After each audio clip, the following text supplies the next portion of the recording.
Sunday, Sunday, Sunday. Good evening, everyone. Welcome to another episode of True Story Live. Tonight's episode, Arrested Development Part 4, Absolute Freedom.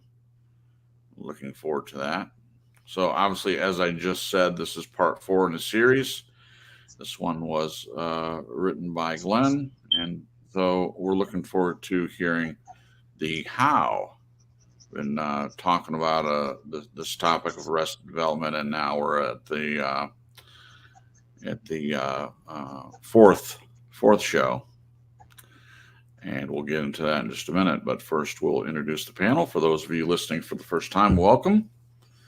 And my name is Jason. My friends call me Crips, but Jason, Jace, JC, Crips, Cripsy, whatever.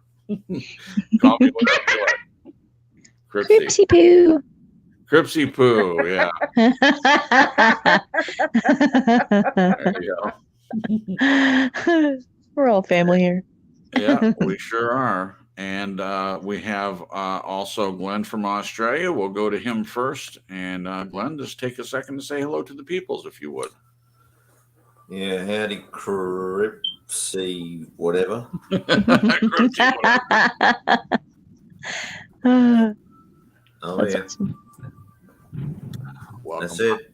How are things your way?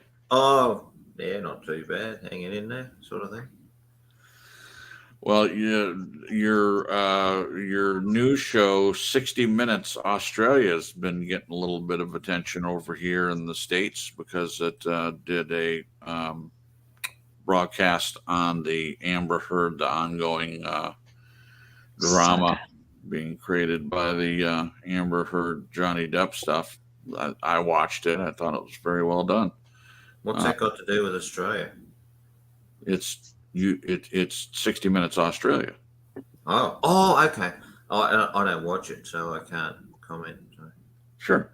Okay. Well, we can move forward. It was on the news here. Yeah. I just think all that money that goes into litigation, how much better use that money could be to help the underprivileged. That's all I think. Oh, I agree. And there's a little bit of talk about, because I'm sure you're aware that they had come to Australia for their wedding, and they didn't tell them about the two dogs because they came in on a private plane. So they didn't declare the two dogs, and they got in some hot water, and they had to come on and apologize publicly. I think they did that to avoid prosecution rather. And so they've been playing that a lot lately. I remember back then when we watched them apologize on TV for that. And so they're playing that again a lot as part of the news packages that these different shows are putting up. Yeah, we've got very strict rules here, and we don't need foreign diseases, thanks. Right, and they broke the rules. They sure did, and they don't get special treatment as far as I see it. Right, and I don't think they did. I mean, maybe they did a little bit because they could have prosecuted them for that, and I guess there was some sort of agreement if they publicly talked about how great Australia is and took responsibility for what they did, then they wouldn't put Amber in jail, though. In my opinion, that might have helped her break out of the idea that she's above the law, so to speak, and maybe we wouldn't be dealing with all the stuff we're dealing with now. But anyway, my opinion on all that doesn't matter, and it's not the topic for tonight. In fact, it's the opposite topic: absolute freedom. Absolute freedom. Thank you, Glenn. And we'll go to Marisa next. And Marisa, say hello to the peoples, if you would.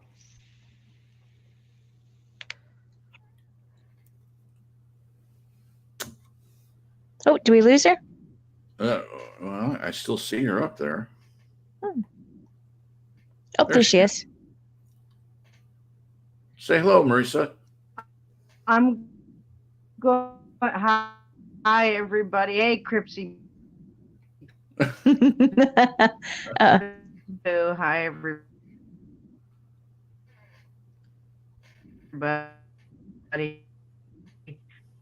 Wow. Oh, I'm you're breaking up, Marisa. I'm Yeah. going to You know, be happy to contribute to tonight's arrest. oh, there she went. Off she goes. She's We'll a get her, traveling lady tonight. Well, it's funny. We talked about 15 minutes before the broadcast started, and she was coming through fine, but she was hearing a delay on her end, so I'm not sure. She breaks up from time to time, but we'll get her back here in just a second. I'll watch for Jen, my wonderful wife, my amazing best friend, and awesome confidant. Say hello to the people. I am Mrs. Cripsy Poo. Hey, people. How's it going tonight? So glad to be here and very excited about this particular topic. It's definitely hit some personal areas in my life, and I have to say it's helped me dig into some stuff I've been dealing with for a long time. Well, so very, very grateful. So thank you, Glenn, and looking forward to it. I think those are the best topics, the ones that we can see something in ourselves and learn from, and hopefully the listeners will learn something for themselves as well. Yeah, but yeah, good stuff. This has been a good series. We appreciate it. Okay, I'll keep looking for Marisa, and meanwhile, we do have a couple people waiting in the chat. So, Jen, if you'd like to take a minute and say hello to them. Sure. We've got Believe in the house. Hey, Believe. And we've got Nez, of course. John Dons is here, and us three. So I think that's it so far. There you go. Welcome, guys. We appreciate it. Nez, we lost you there for a minute. So when you were speaking and saying hello, we caught maybe a quarter of it. So if you want to say hello again, we'll see. Also, we'll check and see how you sound.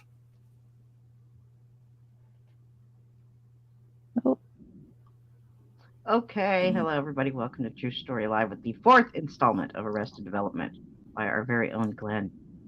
Yeah, I just came back, left and came back to see if that helps fix the problem. Did it help? It sounds like it did.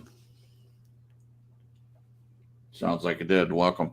So if you guys hear a little chirping in the background, it is a cool. smoke. It is a smoke detector at Marisa's. And so if you hear it, you're not going crazy. It is a real thing that you're hearing. All right. We're going to dive into this thing. All right. Ready. Arrested Development for Absolute Freedom. And it starts with a quote. Maybe the journey isn't so much about becoming anything. Maybe it's about unbecoming everything that isn't really you, so you can be who you were meant to be in the first place. Paulo Coelho. Finally, here we are at part 4 of Arrested Development, the how of the unbecoming. This evening's music is Absolute Freedom by PegasusMusicStudio. The whole song is not for me, as I could only relate to the first 105 seconds. Just like in life, we must accept that we can't always have our whole song, and the link is in the description. The how is our individual paint stripper, if you like, taking away layers of old paint to reveal what lies underneath. A treasure chest, maybe? Paulo says, the secret is here in the present. If you pay attention to the present, you can improve upon it.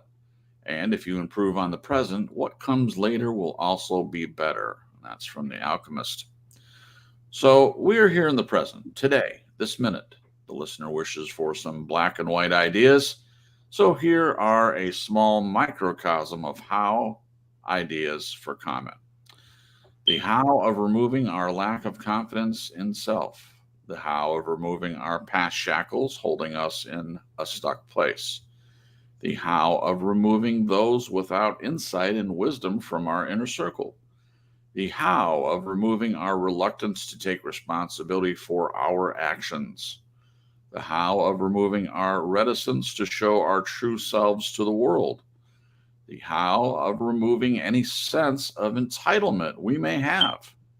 The how of removing our tendency to be reactive and defensive. The how of removing our dependency on others for personal contentment and happiness. The how of removing the tendency to be reactive, defensive, arrogant, and impatient, etc. The how of removing any thought that we can control anyone but ourselves. Wow, even those few hows open the floodgates.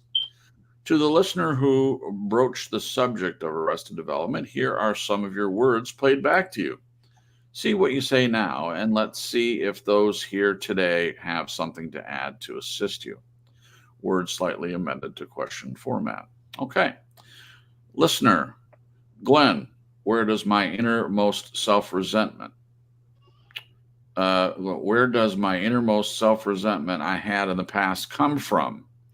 What about my confusion of my self-observation regarding what was the beginning of my depression and repressing those thoughts of what I believe to be true about me and avoiding others? Listener, we went out to a ceremony, and before I started, I was introduced to a friend's partner. We took our seats. My friend had left for a few minutes, and I wanted to talk to this person, but my mind was blank, literally blank. And I know this may sound crazy, but I have had these thoughts many times in my life. And I just honestly, I just don't honestly get it. I just seriously get stymied and not a thought to how to start small talk. I don't know, man. I feel like just what my dad and I talked about. Why do I feel uncomfortable stating this to you? And why do I have feelings of worthlessness like I'm a freaking tomato can or something? Listener, I can see how I've been treated regarding the manipulative, toxic, negative people I've been around, the treatment of others, my self-thought regarding these areas of discontentment, have caused me to seek comfort in God, as bizarre as that may sound, but it's true. It's like, where else do I turn to but God? And it's like I just let go of it all and dive into intimate prayer and reading the Bible and ask God in prayer to give me answers, as well as to fulfill other areas in life.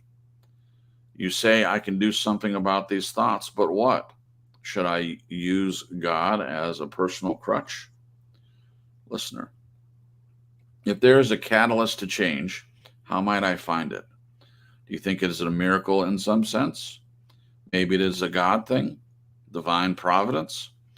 Even if others don't have that same experience, what would you say is the catalyst for you from your experience? Think of all this like learning to ride a bicycle. You practice removing all the things that cause you to lose the balance and fall. You practice and practice more until one day you are upright. Take responsibility and miracles can happen. Nobody can do it for you. I wish to thank our listener for all the thoughts provided for this series of TSL shows. I acknowledge that it is not easy to reveal oneself, let alone accept the truth about oneself and be willing to do something about it. This is what the how of the unbecoming is all about. You will become what you become. Don't dwell on how you might feel. Just be open to the possibility of being free of all the crap and get on with it. And a quote, let go of the idea that the path will lead you to your goal. The truth is that each step we take, we arrive. Repeat that to yourself every morning. I've arrived. That way you'll find it much easier to stay in touch with each second of your day. And that again is our friend Paula. All right. So while I was talking, I got a little distracted because Nez popped out again. I was watching for her to come back, but she has not returned yet. So she's having some kind of problem. So there we go. There's the write-up for tonight, and we have definitely some more questions to go over. We also have a list of hows that we can draw a few things from as well. Okay. One moment. Okay. Let me just check and see if anyone popped in real quick. We have Kelly Ann Dean. Hello, Kelly. Welcome. Glad that you're here. And she says, Happy Father's Day. Yes, we need to remember today is Happy Father's Day. I'm sure everyone is aware of that. It's been all over the news for a while. So, I still have my father is still around, and I didn't call him to wish him Happy Father's Day. But before I'm judged or criticized at all, his birthday is in the end of it's June 30th. So what I usually do is take him to breakfast, and we do a combination Happy Birthday, Happy Father's Day sort of thing. But I still should have called him and wished him a Happy Father's Day, which I did not do. Guilt and shame, guilt and shame.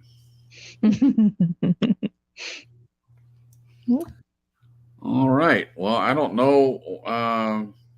Maybe Nez is having a problem coming back through, or she's having some She's having internet issues, maybe. Yeah, could very well be. Okay, the show must go on. So I will keep watching for her, and hopefully she will come back and she can catch up with answering the questions. All right. So let me see here. There we go. Okay, so we do have some questions to go over, and I'm excited about doing that. But I just want to go over this how list again and see if anyone has any comments to make about that. The first one is the how of removing our lack of confidence in self, and I just wanted to, and maybe there's not a question here, but I just wanted to make a comment of how important I feel like that is. If a person is able to work on if they have a lack of confidence in self and they can work on it. I mean, this is the thing that we talk about on the broadcast a lot, the idea of low self-esteem. I've talked about it. Jen's talked about it. It seems like most people struggle with this at some point. Sometimes it just comes with maturity and growing in this life. We get to a point where we're more confident in self. But the older I get, when you encounter different situations that life throws at you, and I find that I have lack of confidence. Mostly it's in doing something new, something I haven't done before. And that seems kind of natural to me.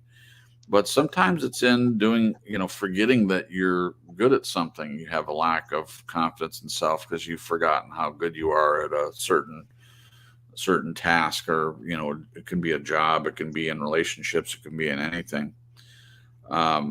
So I just thought this was very important. If we can remove our lack of confidence in self, then I believe it prepares us to be more successful in life. Does anyone want to make a comment about that? Yeah, I will. Please. Okay. Well, I just want to say that this list of hows has been derived from all the emails received from the listener. Right. So really, there's an overriding theme, I think, to all of this, is that it requires a change in the way you see yourself, a change in the way your mindset, and a change in your attitude towards other people as well as yourself. Mm-hmm. So that's the overriding theme that I could extract from the emails. As far as I think confidence is one that you have to change the way you see yourself. What else? How do you remove it otherwise? Right. Yeah. So this is what the listener's asking for. He's asking for the ideas as to how you do this. Right. So that's why the list. So yes, it's so much. It's just like you can see yourself in one way, but in order to have more confidence, you just have to see yourself differently. You have to change how you perceive everything, yourself included.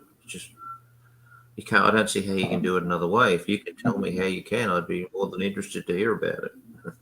Yeah.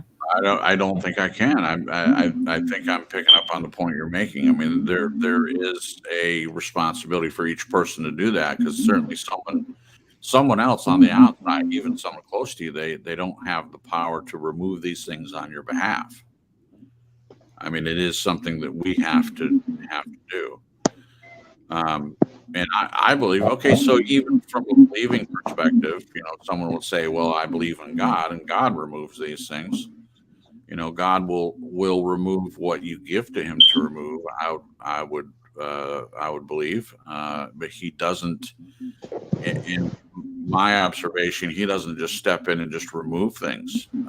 We have to be part of that.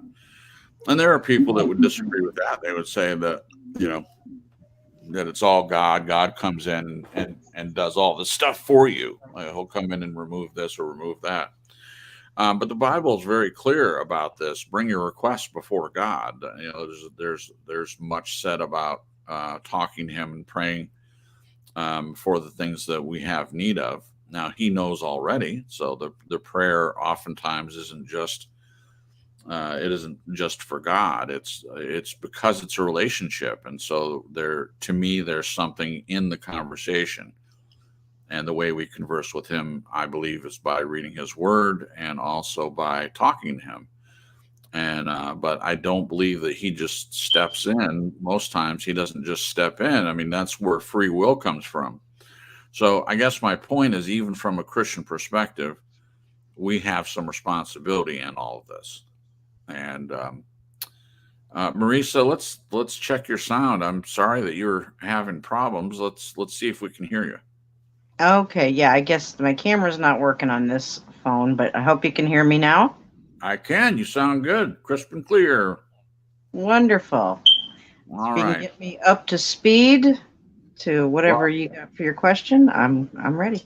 Yeah, so I was kind of waiting for you a little bit because, so what I did is I just read, this list of hows. I just made a comment about the first one. The first one is the how of removing our lack of confidence in self. And I just commented, I think how important that is, and just asked if anyone wanted to make a comment. And Glenn made a comment that this list of hows is a result of the email correspondence with the listener.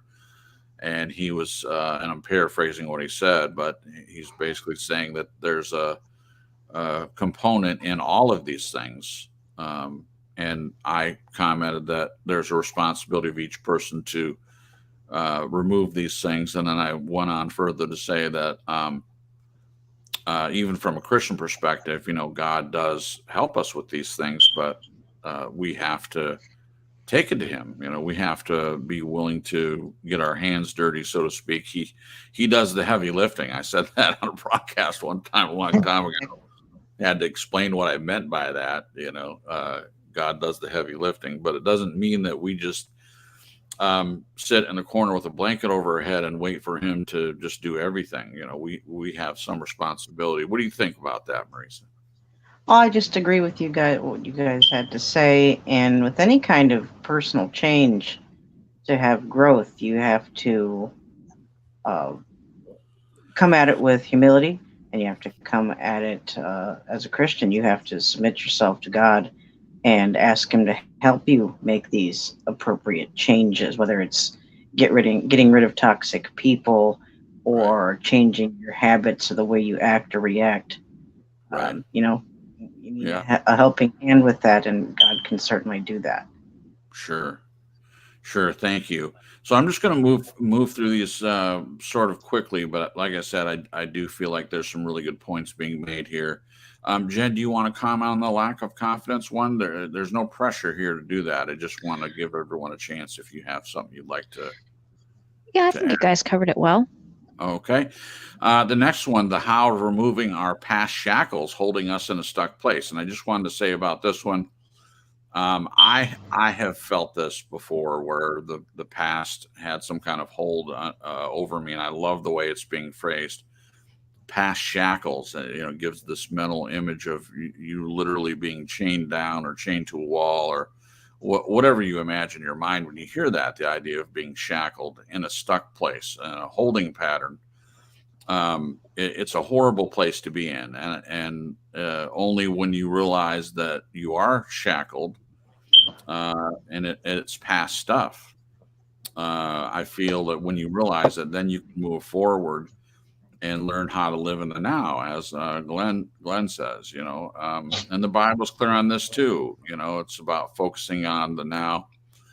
And that one's more about not worrying about tomorrow because we don't have any control over tomorrow. Jesus said, don't worry about things of tomorrow because tomorrow has enough things in store on its own without you worrying about it. That's about worrying.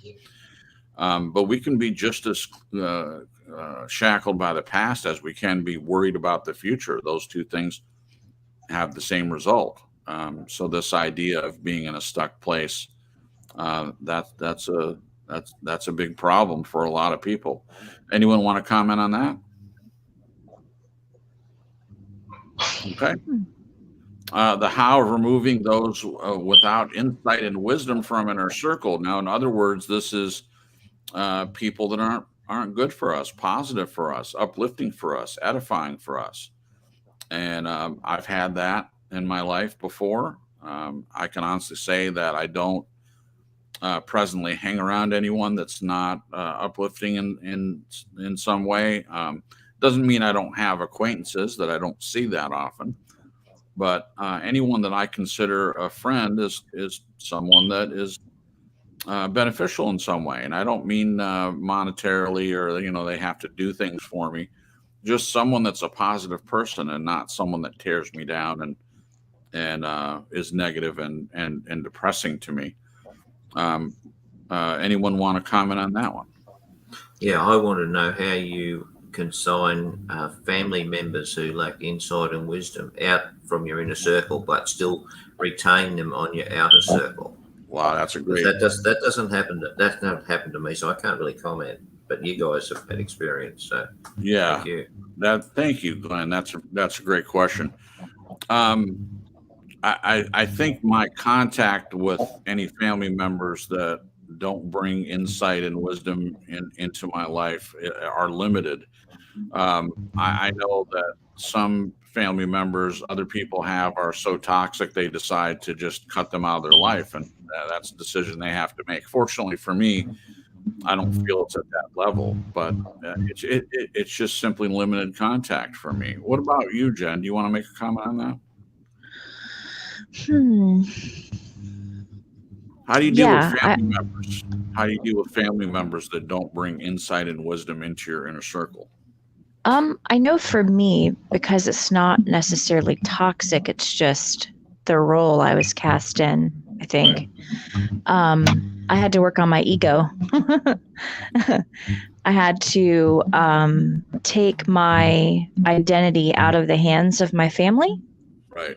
Wow. And the connection to them, I guess you could say, in that particular way, and just hold fast to who God says I am, who I know myself to be, and work on myself in the area of, if someone says something off, I used to just hear every comment or just see everything through a specific filter. Sure. That I thought my family thought I was, based on, things that were said and done or whatnot. So just working on the ego part, my deflated ego, because I would hear certain things, I would hear it through the lens of past stuff. And then it would just deflate my ego, which isn't good. It's just as bad as an inflated ego. And it would just wreck me for a while. So I had to really adjust that. Right. And that's a little difficult, but it's still work in progress. Well, I'm glad you shared that. So it sounds like to me that it's not about changing the family members. It's about doing the only thing you can do, which is to work on how you think, how you feel, how you receive behaviors and thoughts and comments and things like that. To me, that seems very wise, in my opinion. Yeah. And just as an observer, I feel like that's worked out very well for you. What about you, Marisa? Family members that don't bring insight and wisdom into your inner circle. How do you? I think Glenn asked a really important question there. What do you think? Do you have anything you want to add to that? In my experience, I've just had to go no contact. I grew up around a lot of toxic people, and whether they took the initiative to not reach out any further. I never told anybody off, and I never told anybody I don't want to talk to you. I just stepped back, and nobody else pursued. So Right. that, sounds like no contact to me. So Sure. that's what works for me. I had to think of it also as a blessing that even though I love these people that I grew up with, due to their toxic nature and behaviors, I have to be not thinking, boy, I wish I had my family around me, a good, happy, loving family, a fantasy. But I had to let go of that and just be glad that my children aren't exposed to their toxicity. Right. So I had to take that, negative of, oh, you don't have your family around you, into, thank God I don't have those people around me. Right. I've turned Right. into a reason to rejoice. Right. Well, thank you, Marisa. Yeah, I had mentioned that right at the top of going over this one, the idea that some people just find it better to go no contact. And, if that's something a person needs to do in order, and you mentioned protecting your kids, and I think that's important. I feel like it's just as important to protect yourself as well. And you're not saying that it's not. I'm just adding to that it's important if even if it's a family member that is toxic or destructive or even unpleasant, even just unpleasant. You need to do what's best for you, and that is a you thing, not a them thing. You're still not trying to change other people. You're working on the thing that you can control, and that leads us into the next one. This is the how of removing our reluctance to take responsibility for our actions. It's clear to me that you cannot change anyone else. All you're responsible for, all you can be responsible for, is your own actions. So this is a big one to me, and I think for me it's taken a long time for me to fully learn this, but I feel like I have it now. I have been in a place in the past of, blaming the world for my situation, or blaming my parents, or, I didn't get good jobs. I was bullied in school, whatever, any number of things you can blame. Oh, you blame the government. And those things are factors. I'm not saying that they're not. I mean, a lot of us deal with outside influence on our lives. I don't know anyone that hasn't had some kind of influence from outside forces. But again, you don't have control over that. You can't change the government. You can't change your family. You can't change your friends. Really, it comes down to this, taking responsibility for your own actions, and nothing more than that. Anyone want to comment on that one? Yeah, I do. I think it's one. I just want to keep adding. This is, once again, for the listener. It's in you. It's in your head or in your mind that this acceptance of responsibility has to take place. Right. You can see that it is a common theme. It just Right. keeps coming back on the person. All of this stuff. Yeah. I just wanted, if you wouldn't mind, just backtrack for 1 second. I wanted Sure. to ask I remember something the listener said before, was how do we find those people that we want to be in our inner circle? We know pretty well identify the ones we want to take out of it, but what about who are the people, and how do we find them to be on the inside? Well, that's a great question. I feel like, and this isn't law of attraction, okay, before I say anything, because there's a popular movement that say that you attract what you put out. And I'm not saying there's no truth to that, but to me, that it's not just that you think in your mind, okay, I'm going to only attract this type of person, and they flock to you. So, but there is some truth in the idea of, if you're looking for better people, if you're looking for people, like-minded people, then whatever you're interested in, there are plenty of groups out there that have some of the same interests, and you have to kind of put yourself out there. And like, for instance, people recovering from narcissistic abuse, there are YouTube videos that you can connect with people. There are communities especially on Facebook. There are groups on Facebook that you can be involved with, and a lot of times you get involved and you meet new people by making comments on other people's posts. So I know that we have met people that way. And so whatever it is that you're looking for, you can find it. It's out there. So Can I add something? yeah, please do. One thing that I've noticed and also have read through this, like, kind of educating myself with toxic people and stuff. One great way to weed out the people that are going to be harmful without having to, like, analyze, every person that comes across your path, is to have boundaries. And there's a certain confidence when you are secure in who you are, and you're able to say no firmly, stick up for yourself, have an opinion, be firm in that foundation of who you are yourself and your beliefs and everything. It tends to weed out the people for you. Not that you have to, like, meet someone and be like, these are my boundaries. Do you like them or not? If you don't, walk away. But just in the way you conduct yourself, there are certain things that I think people that aren't good for you, they look for certain tells,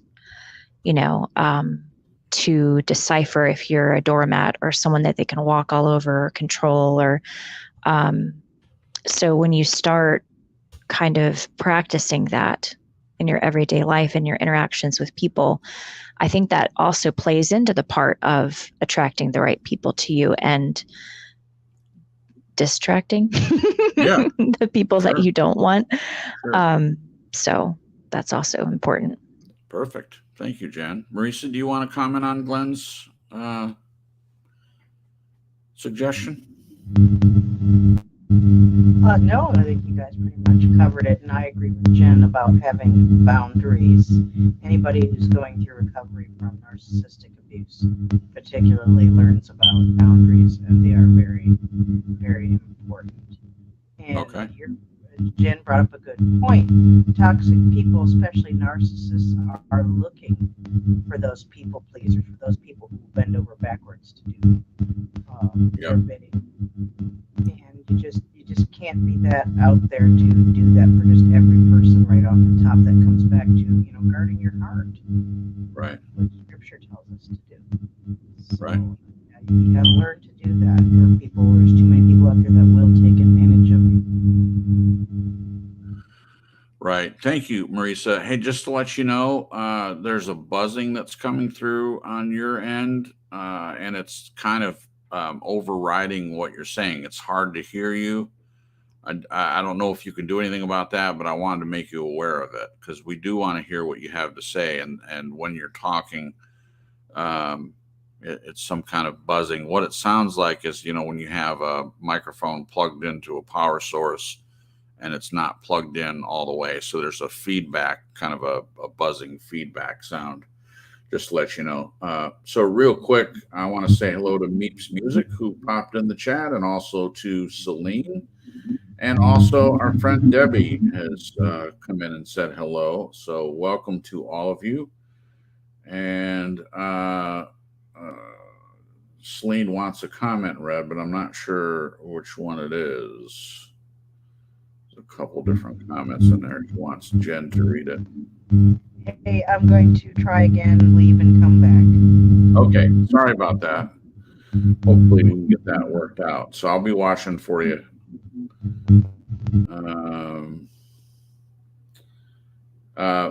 Celine, you've got a couple comments in here. I'm not sure which one it is. So if you want to, please repost what you'd like us to read.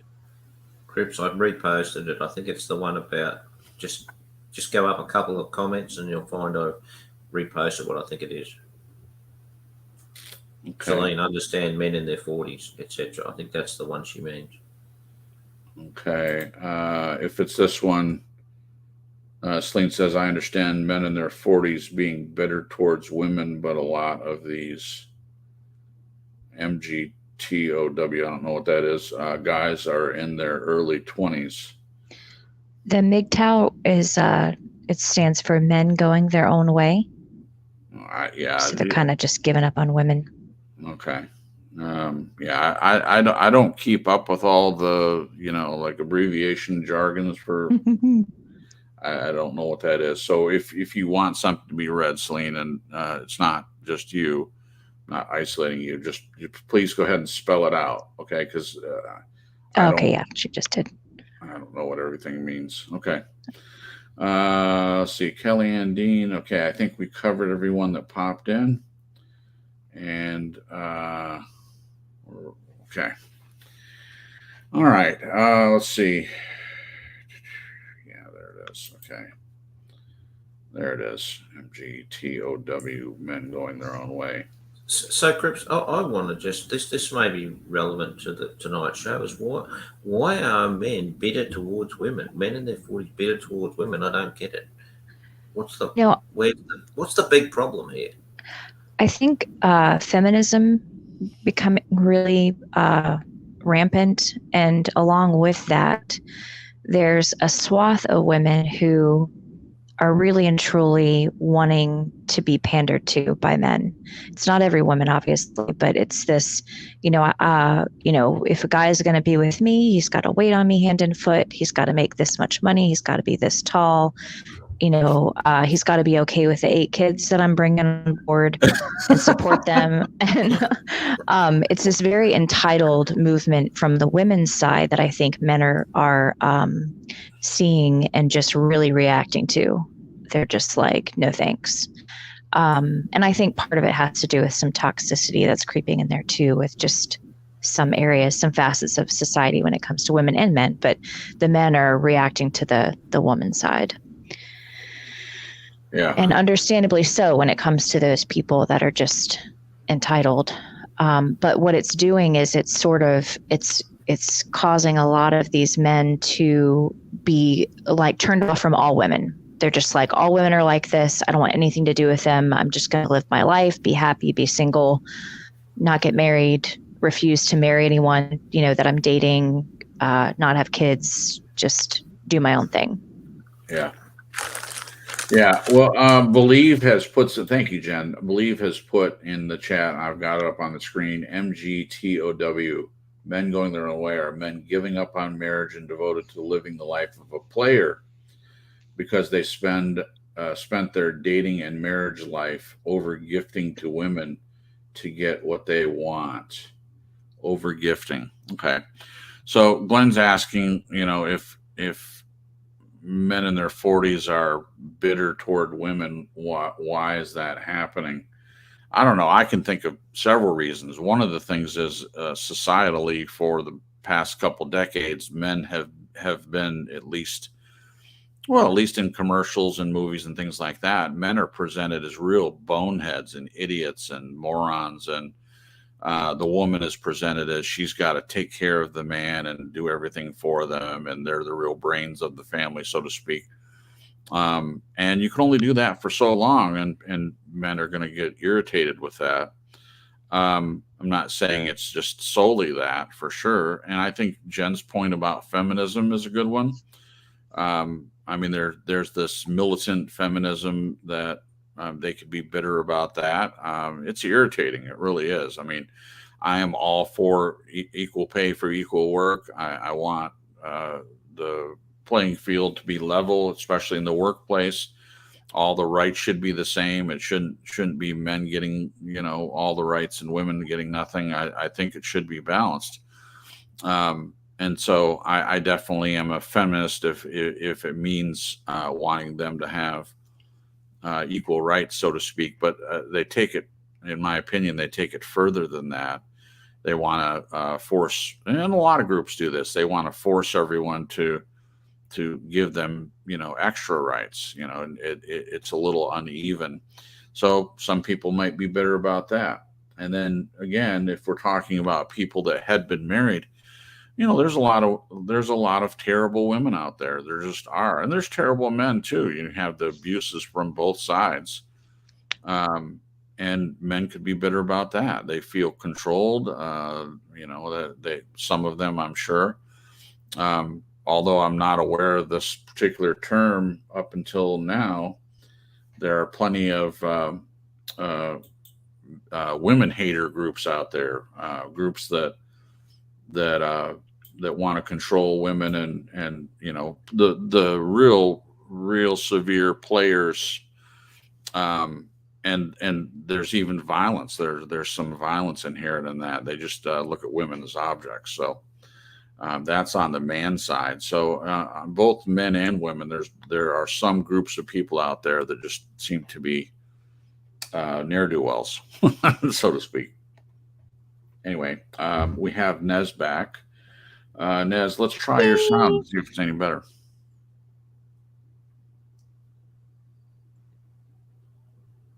Okay, how is this? Perfect. Oh, good. Perfect. Okay. Okay, thank you, Nez. All right. And hi to Meep. Hi, Meep. Meep, meep. Meep, meep. All right. The next one. Okay, we did take responsibility for our actions. Okay, the how of removing our reticence to show our true selves to the world. Okay, so showing our true selves. I feel the first step is knowing who you are in your true self first. Knowing yourself as much as you can. I mean, I think that's a lifelong thing. But when you get to the point where you do know yourself, it's allowing people to see who you are, sharing yourself with others. I do see the theme here. A lot of the stuff it puts the responsibility on the listener, or on ourselves, and then at that point, the idea of, from the one above, taking responsibility for your actions. And then Glenn asked the question about finding people, finding good people. Part of that is this idea of sharing. You have to be willing to show. That doesn't happen with isolation. And I did put that in the chat in answer to Glenn's question. Okay, so what about this idea? Showing our true selves to the world, putting aside the reticence of that, or the reluctance, so to speak. Anyone want to comment on that? Yeah, it's difficult. Yeah. Because, I mean, the first thing that comes, what are people going to think when I come across as a nerdy, maybe silly, anything you want to say, but anything that is going to cause you to think that, well, maybe I shouldn't show that, Right. Because I'm going to be assessed on it. Right. Whereas when you get to the point, maybe as you get old, you don't give a crap anymore. I don't know. How could I say? But it's difficult. Even within relationships, I think I've personally found, there's some things you just feel a bit reluctant to put on, to lay out there. Sure. Some relationships you're totally at ease, but others, there's always, I don't know, sort of thing. How do you do it? You just got to throw caution to the wind, essentially. Yeah. So, okay, here it is. I agree with you that it's not easy, but if you want to draw better people into your circle, into your inner world, people that are supportive and uplifting and things like that, there is a part of that that means taking a risk. You told me that about love years and years ago, and if I hadn't listened to you, I would still be a single dude. I wouldn't be in any relationship. And putting yourself out there, as hard as it is, I can tell you it's worth it. As scary as it might be, it's worth it to do that. What about Marisa or Jen? Do you have a comment on this, putting aside or removing the reticence to show our true selves to the world? I agree with what you guys said, and Glenn's right. You've got to come forward out of isolation. You've got to come out of that negative mindset. And as a Christian, if you trust God to help you, then you need to come out and live your life and not hide away from everyone and everything. Yeah. You have to be out there doing your thing for God to move and act and bring the right people Right. across your path. I want to say a quick hello to Scully's House of Thrillers, another Nez Peep who's made his way here. Hi, Yeah. Scully. Hi, darling. I know Scully again from Peanut. We've Mhm. been on a couple of broadcasts together, and he cracks me up. Yeah, I love that guy. Yeah, we've done a couple scripts together, and he has a very distinctive cadence to his voice and stuff. And first time I heard him, I thought that he was just messing with everyone. And he does this thing, and I guess it's an ASMR thing. He does this, like this. He makes this sound. And first time I heard it, I started doing it, and it was like when getting real close to the mic, like making these sounds. It's hilarious. But welcome. We're glad that you're here, Scully. It's good to see you again. Okay. I was going to put a comment up. Let me find it real quick. And this one is. Do you mind if I say something real quick about the last comment? No. I'm sorry, Jen. Oh, that's okay. No, you're fine. I didn't realize I was on mute because I was like, "Hey, Marisa, you want to go first?" And she went ahead. I was like, "Oh, okay. No one is listening to me." No, just kidding.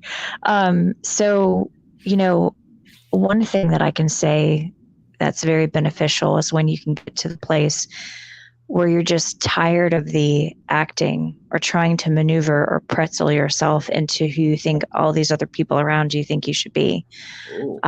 It's great. And you hear this from like old timers, they're like, I don't give a bleep, about what other people think. And they're just, right. As you age and gain wisdom and stuff, you get to but I would rather for people to come to that conclusion sooner, rather than later. I wish I had, where you just, and it's self-acceptance. It's like switching the focus off of who does everybody else want me to be or act or do or whatever. Right. And then you switch it, not in a self-absorbed way, but thinking, who do I want to be? Right. What kind of friend would I want to have? Or, right. What kind of person do I want to be? So focusing on that. And Glenn has helped me a ton in this area where it's like, he has this approach of, if somebody doesn't like you, whatever. Right. And I remember when I first heard him say it, and I didn't quote him exactly, but when I first heard them say this, I was like, my jaw was on the floor, and I'm thinking, how do you do that? Because at that point in time, I was so wrapped up and I was so overwhelmed and so focused on what other people thought of me. And it was because I was getting my identity through other people.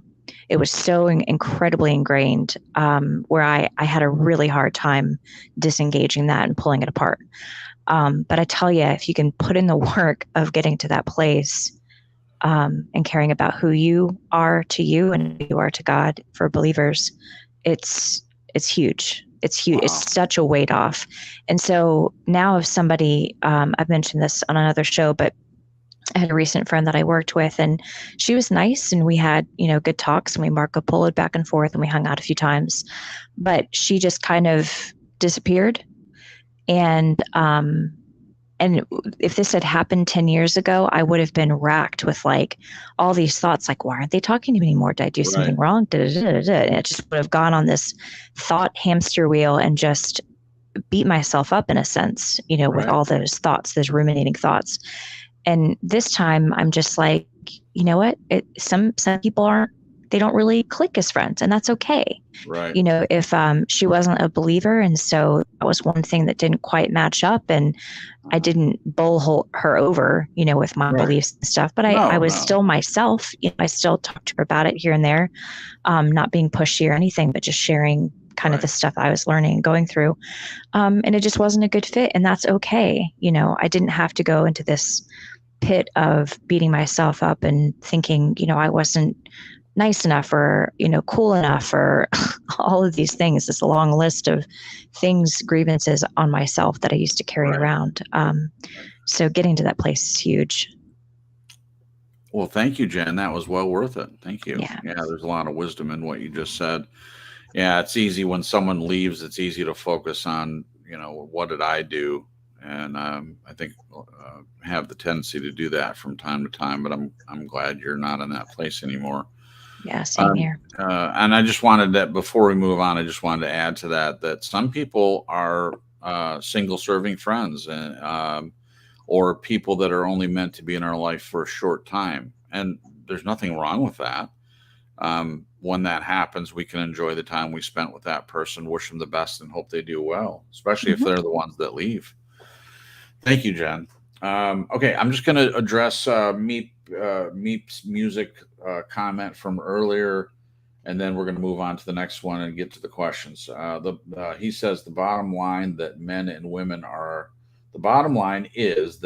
women are under attack from forces that do not have their best interest at heart, but they don't always focus on just one gender. They switch all of the time. Thank you, Meep. I appreciate that because it ties into what I was saying earlier about the way that the media has presented men in movies and commercials, and then they'll switch it. Before that, in the 50s and 60s, early 50s and 60s, it was representing women as they're the ones that wear a dress and clean the house and have the food on the table at a certain time. They're the ones that cook and clean, and the man is the one that goes to work, and she needs to service him and things like that. I mean, that was very much, if you look at the old commercials from that period of time, that's the way it was. And then at some point they changed it up, and it could have been the feminist movement that did that. Who knows? But Meep is absolutely right. They switch it up, and they don't just focus on one. And we're not going to devolve into a big conversation about this, but right now it's even blurring the genders. I mean, I'm sure everyone's aware of that's what's going on. This craziness about not deciding whether your child is male or female, even though anatomically it's very obvious what they are, but waiting until they get to a certain age and then having them decide for themselves whether they're male or female. Craziness, in my opinion, but there it is. Okay. The next one, how of removing any sense of entitlement we may have. And I'll just stay on this one briefly, but we could do a whole broadcast about just the word entitlement. Huge thing out there right now, the sense of entitlement that people have. And I struggle personally with being irritated when I see entitlement. And the truth is, the reason I struggle so much with it is because I think we all have a sense of entitlement to a certain extent. For me, it comes up most in traffic, when someone cuts me off or slams on the brakes, or they're tailgating, or they're acting like they're the only person on the road. I've come a long way with that in dealing with quote unquote road rage, and I'm fortunate in that way. But it still gets to me sometimes, this idea of entitlement, like pulling out of our apartment complex, and there's a line of traffic, and they can clearly see that you're trying to get out, and they just act like you don't exist. It's frustrating, but it's pervasive in our society, this idea of entitlement, like everyone else owes them something. And I think that's one of the reasons why I'm so fascinated by the Johnny Depp Amber Heard stuff, is because we have in we have an example of someone that literally, when she talks from a standpoint of everyone else are peons, and in her mind, she is entitled to a certain level of treatment in this life. And I know it must be hard. It must be, and there's a little sarcasm in this. It must be hard to be an actress in Hollywood, and for people to think that you're so good looking, and for the peons of the world to go against you on social media. But what she doesn't seem to realize is, and a lot of people don't seem to realize, is they're doing it to themselves by the comments they make. When someone's entitled, you can see that in them. So this idea of removing any sense of entitlement, we're not entitled to anything. Even the Bible says that, in the idea of thinking of ourselves before other people. We don't preach that here on True Story Live. We do talk about loving yourself, but not in a self-absorbed way. But when it goes too far, that's the idea of entitlement, living a life like the world owes you something. The world doesn't owe you anything. In fact, it doesn't give you much, in my opinion. Anyone want to comment on this sense of entitlement we may have, removing any sense of entitlement? Yeah, I think you covered it well, Grips. I think that if someone drops a can on the floor in the supermarket and I pick it up for them, they don't owe me. I'm not entitled to. I'm not entitled to payback. If I think like that, my goodness, I'm going to have a very miserable life as I see it, because I'm always going to be wanting to get the payout. Yeah. And when it doesn't show up, I'm going to be miserable. Just put it out. Things come back, go round, round and round. And I think it leads to offense too. If you're entitled and people don't rise to the occasion, you're easily offended. Right. Right. Yikes. It seems like we live in a society where people are easily offended, and they're offended by a lot of things. Just like people just walking around being offended. Oh, your politics offend me. Oh, you offend me with how you dress, or whatever. It's just any number of things people are offended by. Marisa, did you want to comment before we move on to the next one? Sure, I'll throw one out there. It All right. all comes back to the need for humility and to really crucify that ego, that narcissistic tendencies that each person has inside of them that may or may not manifest or come forward. We all can go there in our Right. behavior in one way or another, at some point. And we really need to say no to it, just like we Right. say no. That's part of our flesh nature. That's part of the world. The world is me, and Scripture tells us we're to be in the world, but not of it. Right. And if you're of this world, you're going to be very self-centered, very self-entitled. Everything about you. Right. Cancel culture to selfies to you name it, all about the individual. Right. Exactly. Thank you, Marisa. All right. We'll move through these a little faster. The next one is the how of removing our tendency to be reactive and defensive. To me, that ties into the entitlement part, the reaction to how other people act. And this is what I was referring to in terms of what I have control over as my reaction to other people being entitled, because I can be just as much a jerk. I could not be entitled at all, but I can be a reactive and defensive jerk. I've seen it. So I'm fully aware that I have to be very careful about that. I might even be right in my reaction. I might be totally in the right, but I can come across as being a big jerk if I react in the ways that I react. So it's something that I'm very aware of. And fortunately, I have a wife who's very tender and loving, and I'm not saying she's never capable of being reactive, but especially when we're together, I have that little extra boost of I don't want to embarrass her, and I used to just not care at all if I reacted, and it's a miracle that I haven't gotten beaten up more, at least someone trying to beat me up by reacting in public to the entitlement or other people being jerks and stuff. And that can happen. The reactive narcissism, which is in my opinion a tendency, not necessarily a pervasive attitude that a person has all the time, but it can definitely come out in the way that we react. Anyone want to comment on that? Reactive and defensive. Removing our tendency to be reactive and defensive. Yeah, I can put myself in this one. I had a PhD in going on the defensive. Oh my goodness! This of all the hows in I think there's 10 of them. Oh man, this has got to be at the top of my list of being a total asshole. In the past, I hope, not now. Right. I just thinking about it, it's cringeworthy. Like it was always somebody else's fault. I couldn't be wrong, so they had to be.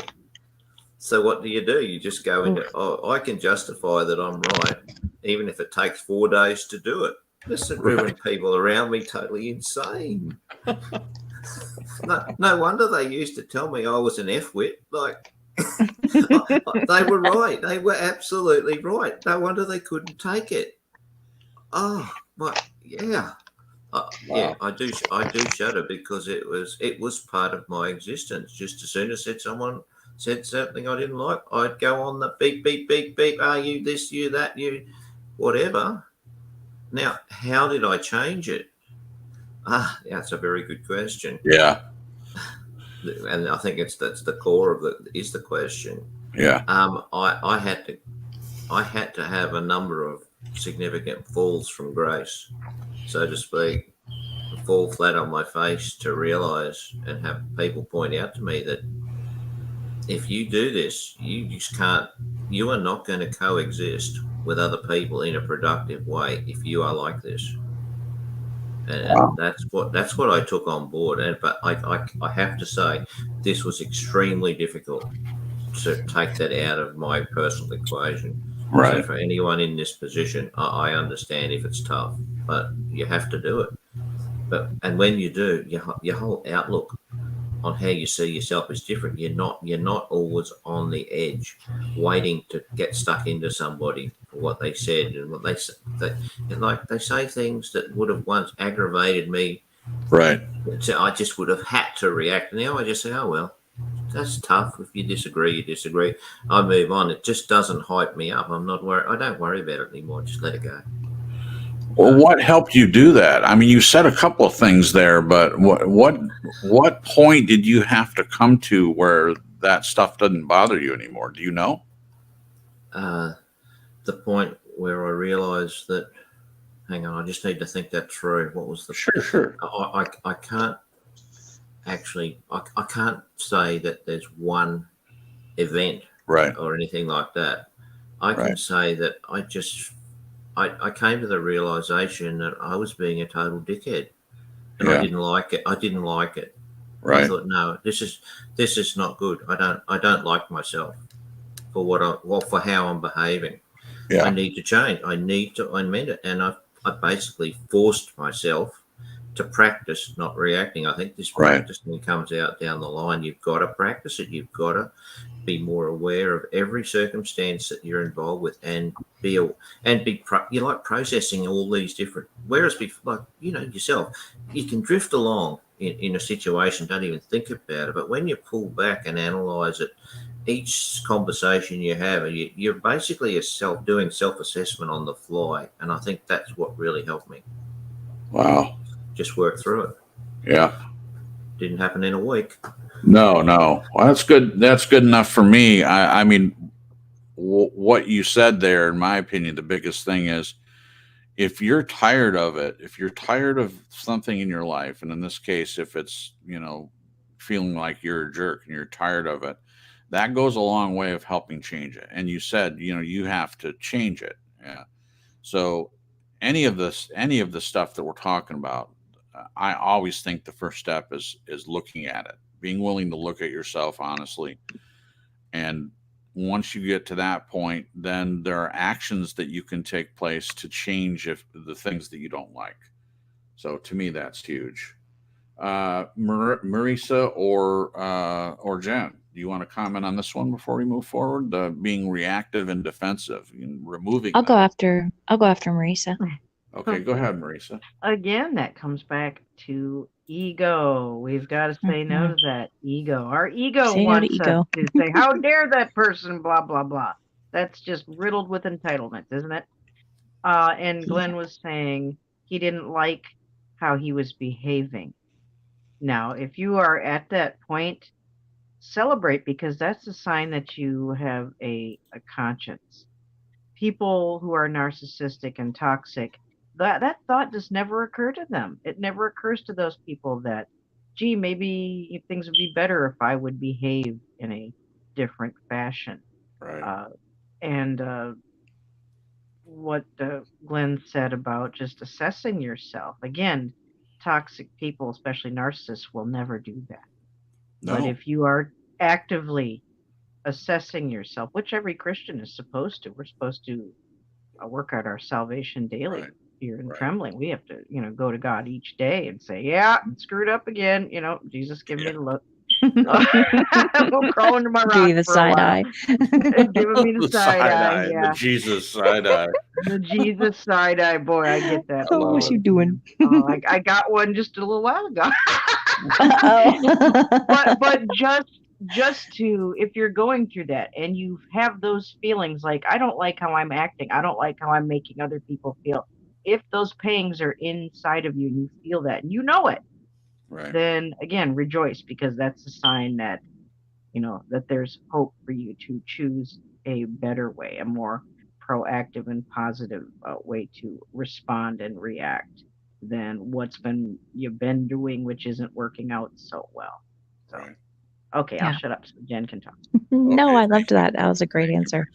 Go ahead, Jen. I totally agree with Marisa. It's the ego thing, and I made a little notes on my sketch pad. I drew some stickmen, which I can't show you guys, and I'm really bummed out. But when someone is being rude to you, and you do get your identity from other people, even a little bit, it's easy to think that you're the reason they're treating you that way. So of course you're going to be in a position of getting offended and getting defensive, and you're going to want to lash out because they're slighting who you are, because you're basing their behavior off of who you are and something you did. But if you can just observe someone and not absorb, Right. and notice and and I don't know how I got to this place, but recognizing in a split second, this is the other person's issue. It has nothing to do with me. Now, I mean, of course, if you started it and you were a jerk to somebody and they're reacting to you, well, then that's another story. But if Right. they're, coming at you, if you can recognize that it's them and their issue, you don't have to get offended. And on top of that, if you're not getting any kind of idea of who you are based on how other people treat you, those two things disengage you from that place of taking offense or Wow. getting defensive. Beautiful. It just completely takes the ego out of it, because you're like, that's not where I get my identity. Beautiful. Well, that was great. Thank you, Jen. Thank you, Marisa. Yeah. and Glenn. All right. Next one, the how of removing our dependency on others for personal contentment and happiness. The how of removing our dependency on others for, well, it's kind of what you're talking about, Jen, getting to the point where the comments of others and what Glenn said, the comments other people make, they don't affect you anymore. You're not being defensive. You don't have any control over anyone else. It comes down to you. So this aspect of, if you're looking to other people to make you content, I mean, this happens in relationships all the time when they say, oh, I just don't love you anymore. You're in a marriage and you're not the person I married. It's all about the other person not being who you need them to be. Well, what about you? What about asking yourself the question, where am I at in this relationship? And am I depending on the person I'm with to make me happy? Where's my responsibility in my own happiness? Yeah. I am convinced that someone else cannot make you happy. I believe they can add to your sense of happiness. They can add to your contentment. I mean, I know Jen adds to both of those things, but I'm responsible. She's not responsible. Every day that we wake up, I don't say to myself, well, I hope Jen makes me content and happy today. No, that's ridiculous. No, I'm responsible for that. She's not. So this idea, if you're dependent on others for your personal contentment and happiness, yeah, that's something that you would definitely want to remove. All right. Open the comments from anyone on that. It's a great position. Yeah. Oh, sorry, you go. No, go. No, Sure. you go. That was the extent of my thoughts. I was like, that's good. I think this was another one that takes, well, this is another one that takes development as a person, because I think our natural tendency when you're younger is that you're relying on the other person to give you something, but when Right. you mature, in inverted commas, for want of a better word, I think you realise that they can't give it to you. Right. Nobody can really give you what you need and have it be sustained. I think it can happen in short bursts where you get the momentary good effects from it. But when you start to live it out, it will fall to pieces. Like when I got together with Sandra, the first thing that was very, very obvious was that neither of us needed each other. We could exist very easily without each other. We didn't. But as you said, Cripps, I think when that attitude comes together, the other partner becomes very supportive of the other person's contentment and happiness and does whatever they can Yeah. to facilitate that. But Right. they're not the core of it, but they add the window dressing. Right. Oh, wow. Love it. Beautiful. And Glenn said they can't give it to you. Now, here's the thing. If they give it to you, if you're depending on someone to give you your happiness, the flip side of it is that they can take it away. Ooh. Wow. Very good, Jen. I like it. Boom. Why do you want to give somebody else that kind of power? I don't. And that's what the narcissist does. The narcissist dangles that with future faking and gaslighting and breadcrumbing, and then they can make you the happiest person in the world, and then they take it away. Take it away. You Right. said that beautifully. Wow. Love it. Love it. Big Tim, in God we trust, Patriot. Hi, Big Tim, another Nez peep. Love it. I'm glad you guys are coming over here. So Marissa's Hey, brought Big Tim. a lot of people over. We appreciate it. We have a small, well, the channel's about 300 subscribers, which is in terms of YouTube is very small, but we have anywhere between 5 and 10 people that show up in the chat. We're grateful for each and every one of you. So anyone that's come over from Marissa, from knowing her, or from knowing Peanut, we're glad to have you guys over here. So you're welcome anytime. So thank you. Marissa, did you want to make any more comments about this one before we move forward, or is that it? I think we covered it. Go right ahead. All right. The next one, the how of removing the tendency to be reactive, defensive, arrogant, and impatient. So that's similar to the other question, but looks like he's added arrogant and impatient. I don't think I have anything new to add to that. I just think that that's in the same category. If you're having arrogance and impatience, oh my gosh, yeah, please remove those things. They do not serve us well. I've discussed, well, I do have a comment about the arrogance part. I have shared on this broadcast that I had some arrogance about my Bible knowledge. And just for God to give me or Jesus to give me the side eye about that. You're coming up to a fall on that if you don't do something about it. And sure enough, he showed me that as for everything that I think that I know about the Bible, I didn't know anything. And it turned a lot of things that I believed or was spoon-fed by pastors and churches, turned it on its ear. And it wasn't until I looked into the Bible for myself and read the verses for myself that I saw a lot of things that I had been taught that I didn't believe, and that arrogance just flowed right out of me. And fortunately, I don't have to worry about that as much anymore. But in other areas, I have members of my family who are very arrogant. It doesn't stop there. It's almost like this irritation with other people that they don't they don't understand things the way they do. They don't have their worldview. So there's irritation and impatience that comes out of that. Anyone else want to comment on that one? We're adding arrogant and impatient to the idea of removing the being reactive and defensive. Yeah, I do. Okay, please. Yeah, sorry, I said those two words twice. I should have proofread it better. But okay. But the arrogance. I relate this to something that a lot of these, even though they're for the listener, they are very much from personal experience. Right. So they do relate to me as well. That's for sure. But I think of this in terms of each one of us at some point in our lives has the power to really hurt someone if we want to punish them. Yeah.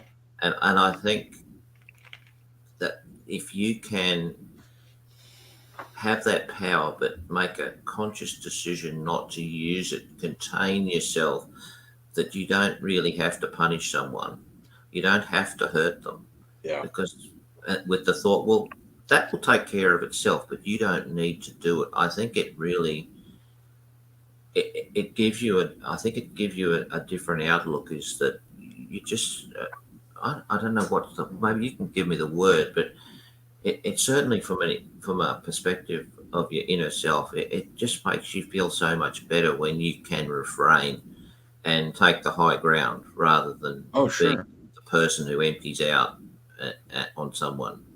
Sure. But just because you have the power to do so, it's when you have the power to do so and you don't use it, I Yes. think is amazing. Wow, that's a great point. In my opinion, that's true power. To know that you have the power to crush someone and you choose not to. I think that's power. I mean, that's real power. That's a good point. Thank you, Glenn. Marisa or Jen, either one. What was This the question idea, again? removing arrogance and impatience, the tendency to be arrogant and impatient, removing that. I'm drawing a blank, Marisa.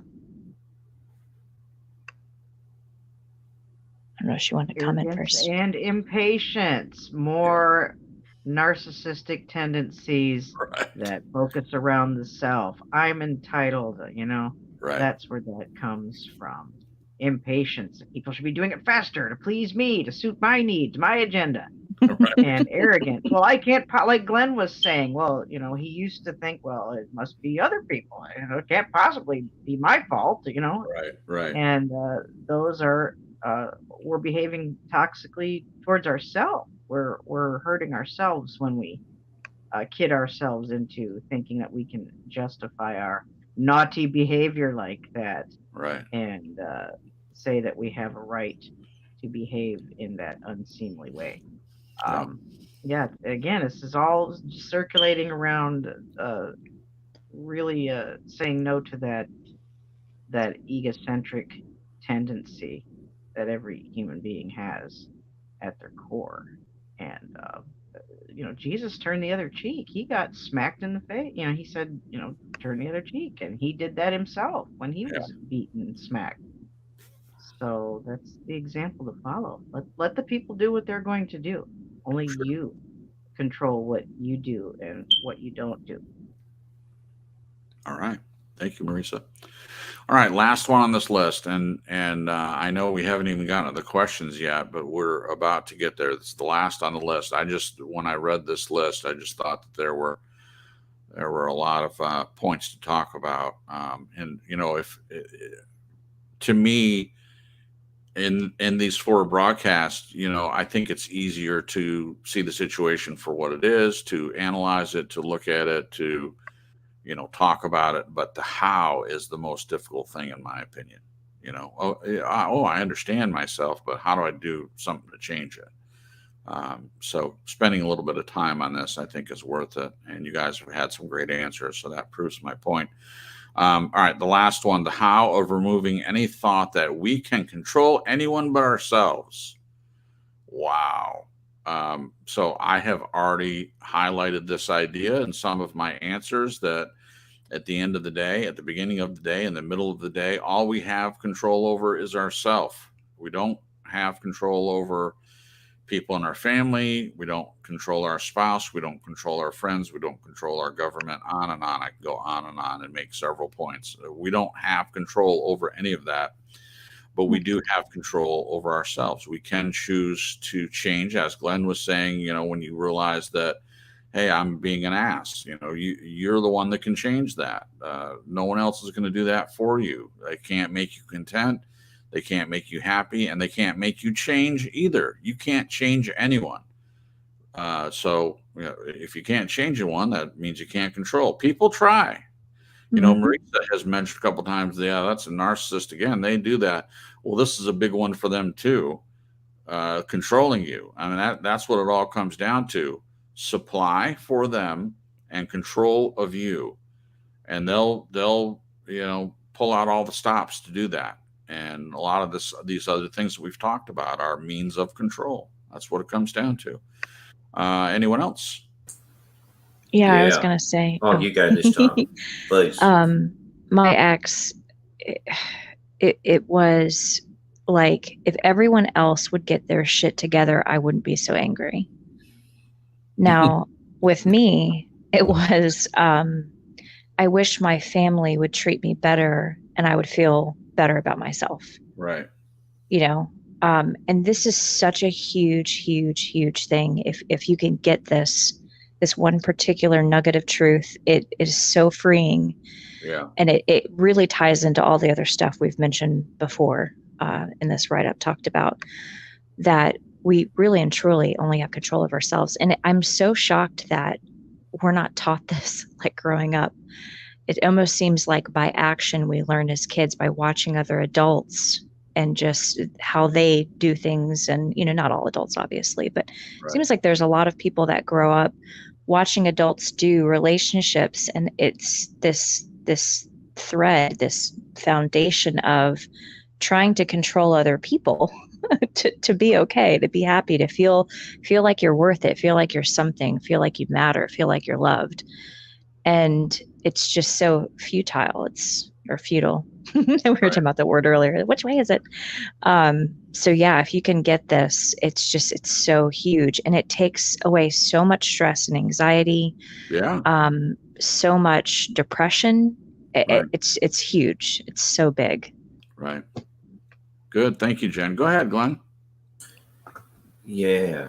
Okay. Well, I know I don't want to harp back particularly to first marriage, but obviously, awful to me, this is an extremely depressing and debilitating relationship for a number of reasons. But one of them was I did not realize I was being controlled by the power of the word no.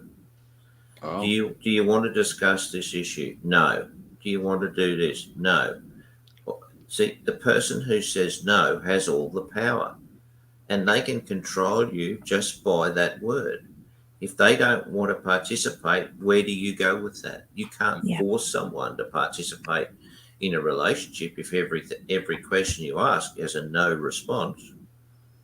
Man, do you realize the power of the person who's got that control with just that simple word? I'm flabbergasted in myself that I didn't see it earlier. Right. But my whole life was being controlled. You try to integrate and be flexible, but all you keep getting is no. I don't want to talk about that. No, I don't want to do that. No. Right. So you then just write no on the wall and aim or go and get a 2-gallon bucket and stick your head in it, because you're at a total impasse. You can't go past when someone says no. Right. So, yeah, well, yeah, yuck. Part of that no too. I've heard people actually use this phrase, "end of conversation." I mean, that's someone telling you, "Hey, I'm not going to talk about this." I mean, that's the biggest no that you can say.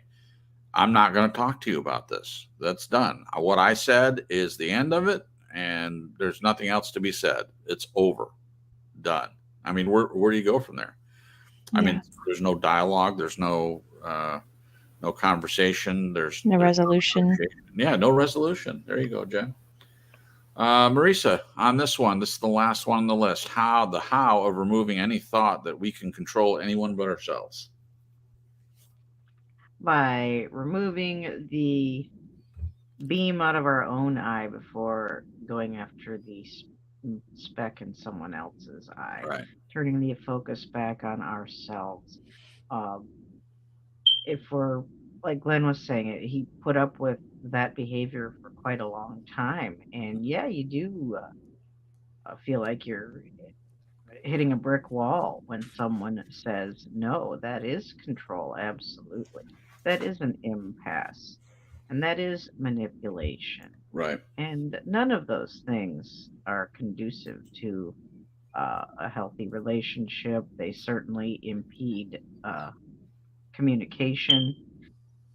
It's okay. Saying no isn't always bad in and of itself, but if they don't want to expound on that and say, well, I feel this way because, or if they Right. just wanted you to say, take their no as that's it, drop the mic, end of conversation. Yeah, that's not communication. Well, it's communicating, but it's not communicating in a healthy way. It's No, it's communicating not good communication. in a manipulative, you know, sort of way. Right. It's the feeling, Marisa, isn't it? Isn't it the feeling that you get when someone hangs up on you? If you're on the phone, and at least back in the day, in fact, you could hang up on someone and be pretty dramatic about it. You slam the receiver down. I mean, you can't really do that anymore. All they hear is a beep, beep. That's it. But back in the day, you could really show someone how irritated that you are with them by slamming the receiver of the phone down on the cradle. And ending the conversation. That's the feeling when someone says end of subject, or I'm done. I'm not talking about or as Glenn says, no.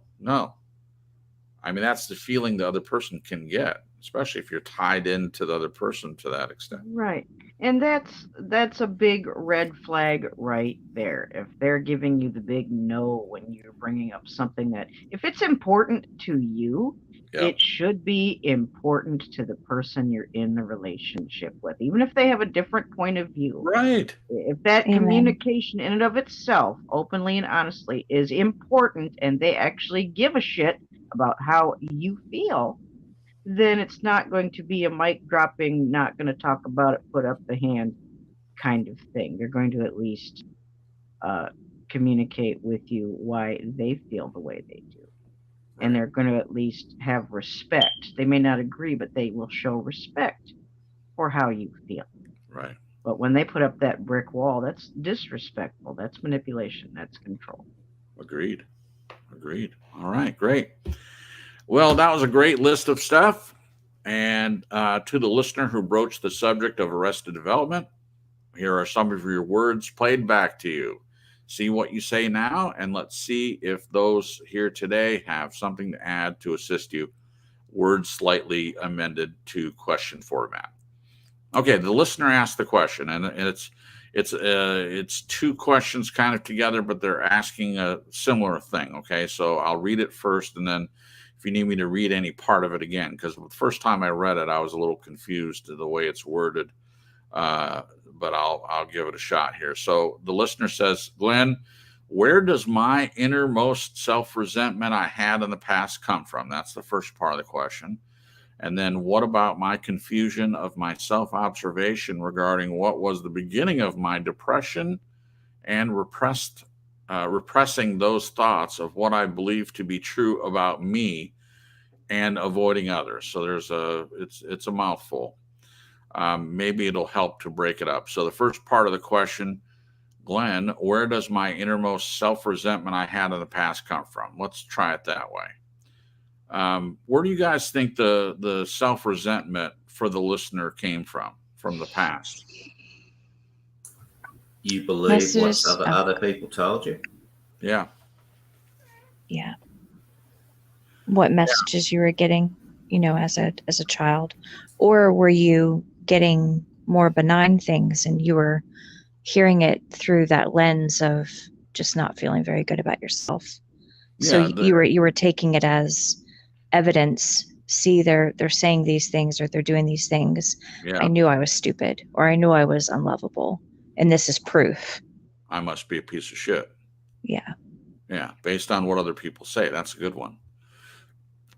And you can get that from anywhere. You can get it from parents. You can get it from people at school, friends, anywhere, government. My gosh, it comes from any direction. So yeah, that's a good point. So if you're listening to other people saying they're talking badly about you, you can grow self-resentful from that. Marisa, what about you? I think we're all programmed programmed as children, whether that's in a good way to communicate in a healthy way and have positive reinforcement and open discussion and honest communication, or, like so many of us, you go through that toxic childhood where you are constantly belittled, your feelings aren't validated. You're constantly being told no and not, that the brick walls go up, that things aren't up for discussion. I think we're all, molded and shaped from childhood, how Yeah. we carry over into adulthood, how we in turn treat other people, Right. how we were treated. Sure. Okay. Anyone else on that part? Well, how do you get over it? That's what he's really asking, or he or she's asking. How do you get over this? Some people don't, but to do that, you have to assess yourself, own up to what you don't like, what behaviors are not good, healthy ones, and take the initiative to, if you're a Christian, you go to the Lord and say, I need some help here. I'm not doing so well. And you have to be willing to, if the old formula of your behavior is not working, using the same formula is not going to bring you new results. Right. So you have to be open to trying a different approach. Yeah. All about being open, like you say, Glenn.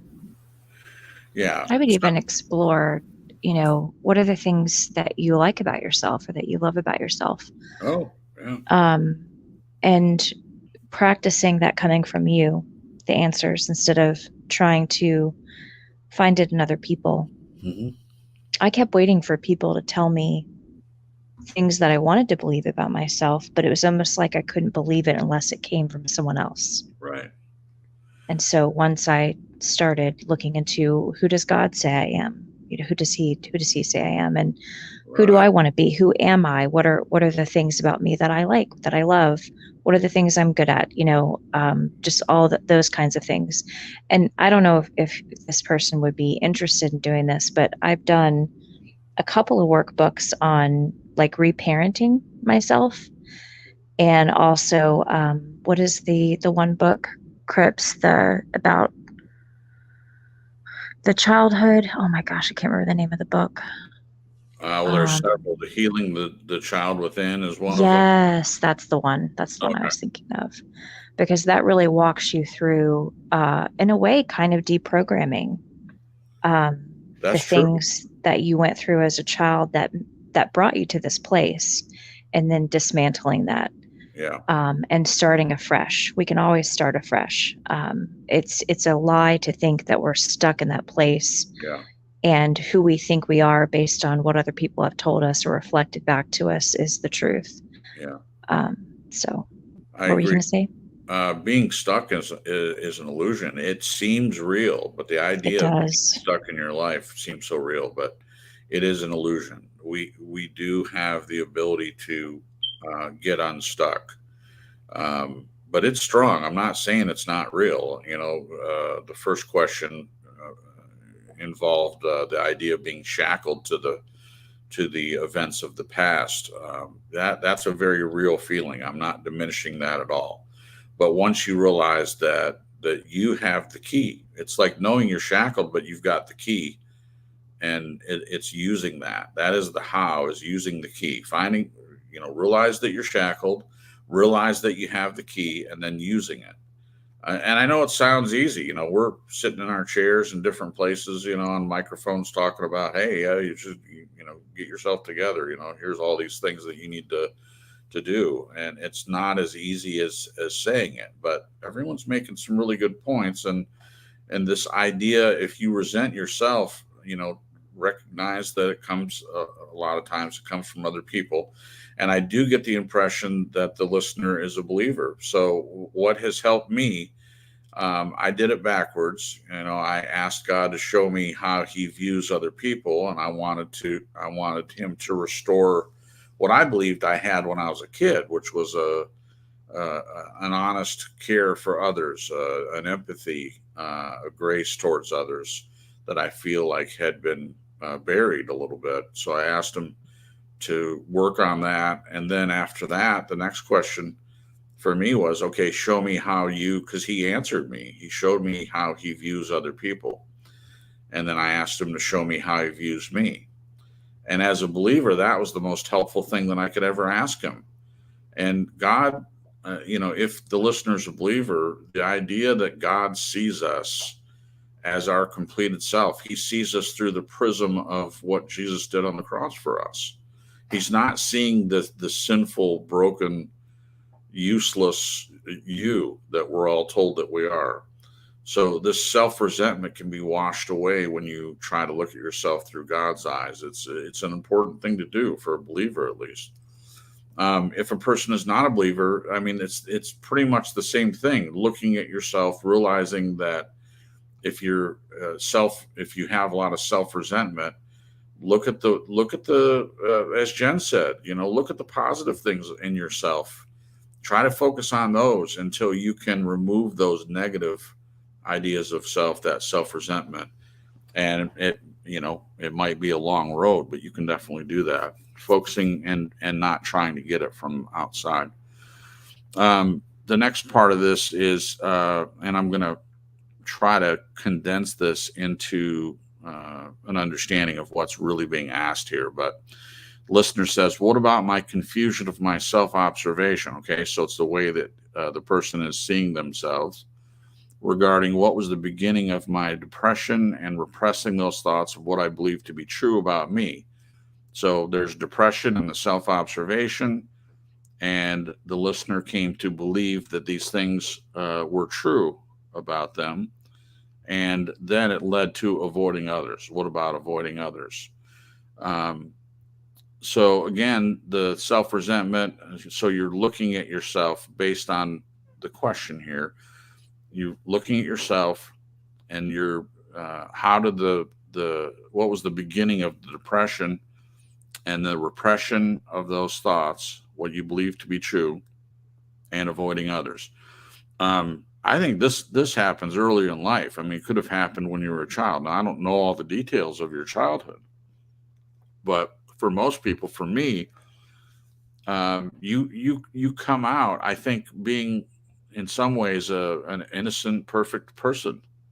Of course, we have bad qualities. We all have the bad qualities in us, but we have a potential to be loving, to be colorblind. We're not born racist. We're not born serial killers, in my opinion.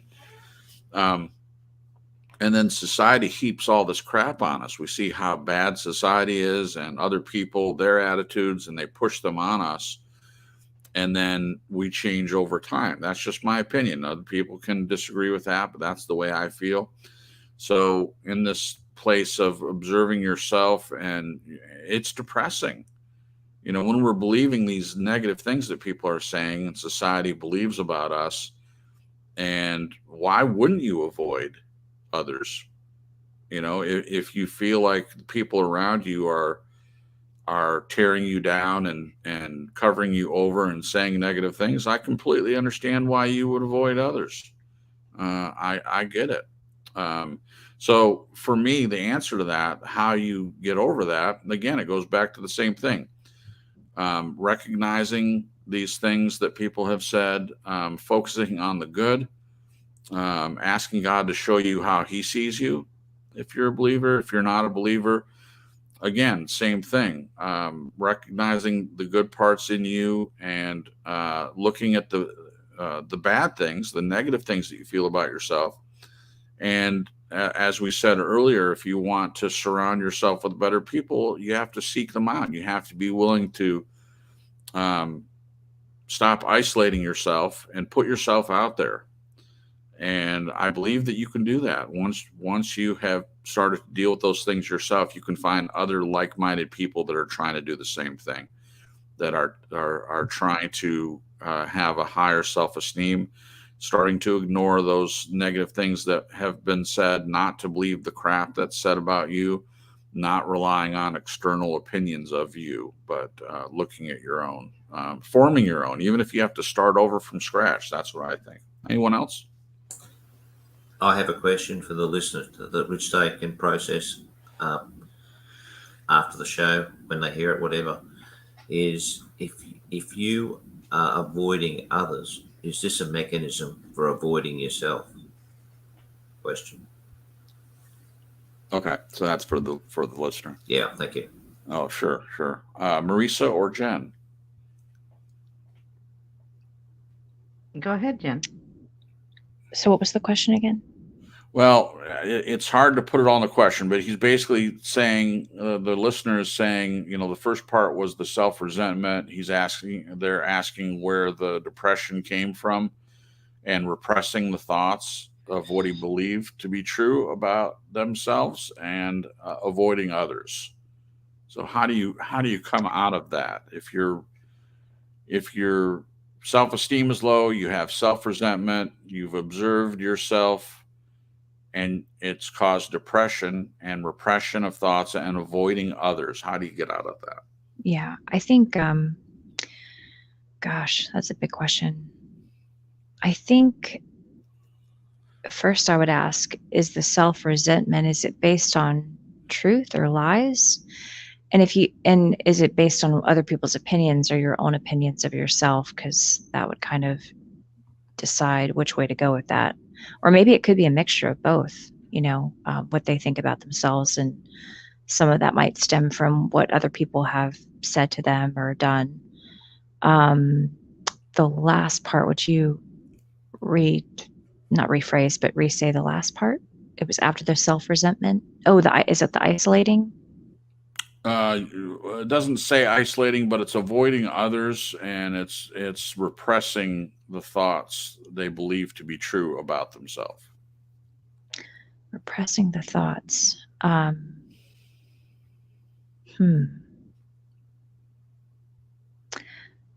think that comes back down to, self-acceptance and self-love. I don't know if they're in a place of self-hate. It kind of sounds like maybe they are. And I've been there, and it's not a good place to be. You kind of have to learn how to focus on the things about you that you love, not this long list of things that you've wanted to accomplish at this point in your life that you haven't yet. And it becomes this, just beating yourself up instead of focusing on the good things. And that sounds so cliche. I'm sorry. But it's true. And then, I'm not sure. I guess they would have to say whether or not they are in a place where they're getting some of their identity or some affirmation from other people, and it being hinged on the outside instead of within and with God. Because I could see how that would. Darn it, I forgot it again. I keep going to isolation, but how did they word it again? Avoiding others. Avoiding others. Yeah, I could see how I've been there too. It's tough because if you're basing your own opinion on yourself off of other people, and your experience has been mostly other people, because here's the thing, other people are warped mirrors themselves. They're not perfect mirrors mirroring a warped you. You know what I mean? So if you're getting that image of yourself of other people, I could see how you would be avoiding other people, because either they're going to reflect something that you think is defining you and it doesn't look right or look good, or it freaks you out or upsets you, or maybe they're reflecting their own stuff and you're taking it on as yourself.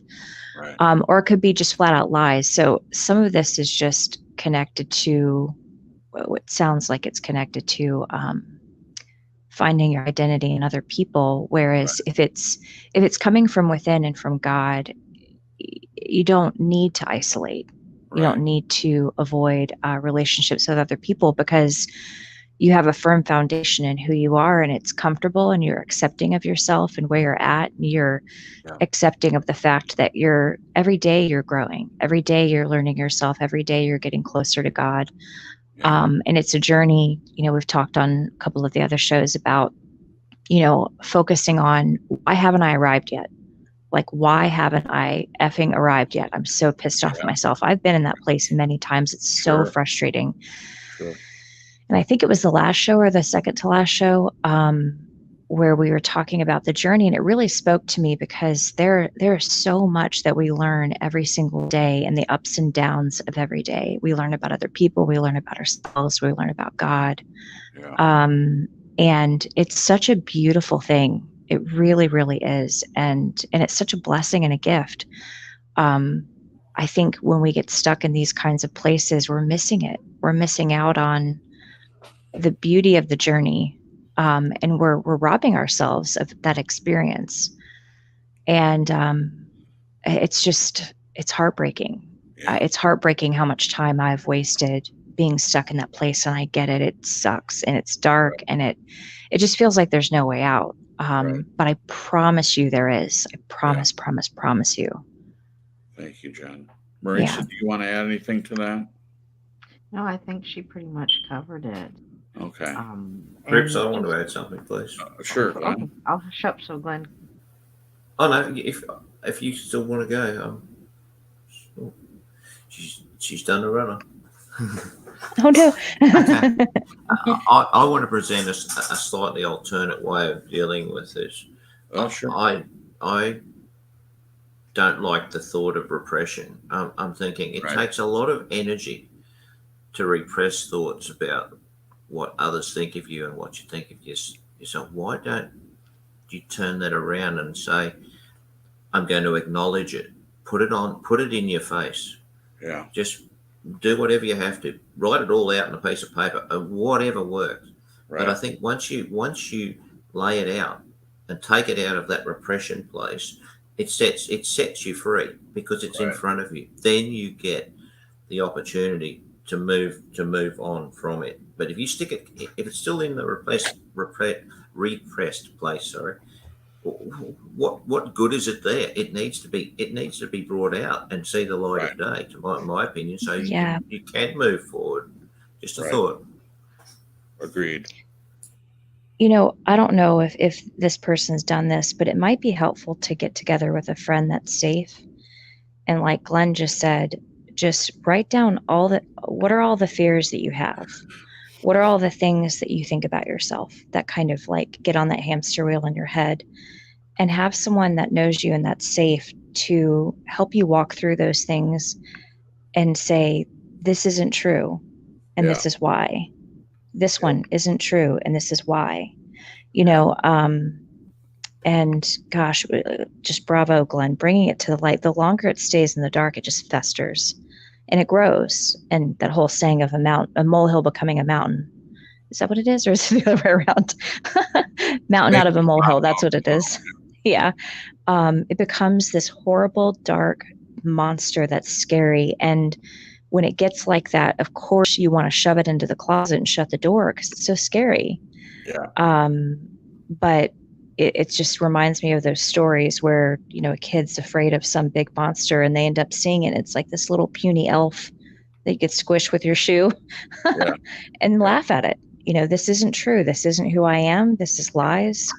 And just kick the crap out of it. Yeah. Thank you. There's a lot in this next one. I think it gives us a better idea of what the listener is dealing with. Crip, sorry, can we just, sorry, I didn't mean to interrupt, but I need to just, there was a question for Jen there, which I thought was a really interesting one for all of us. Just the last comment. Jen, do you think your personality changed after ameliorating from the toxic insanity you came from? Very good question. What's that word mean?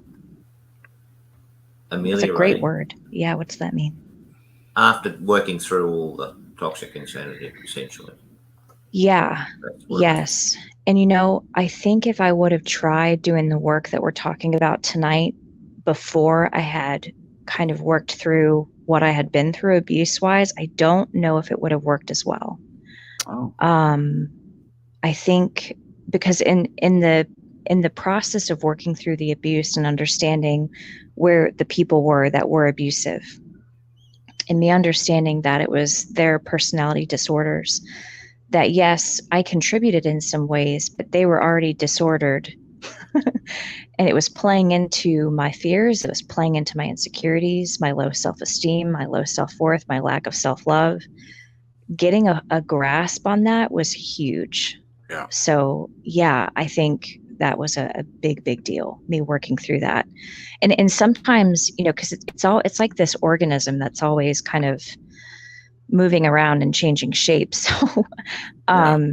I've been, and Jason's watched as there's been some days I focused more on the healing from the abuse and understanding what I went through.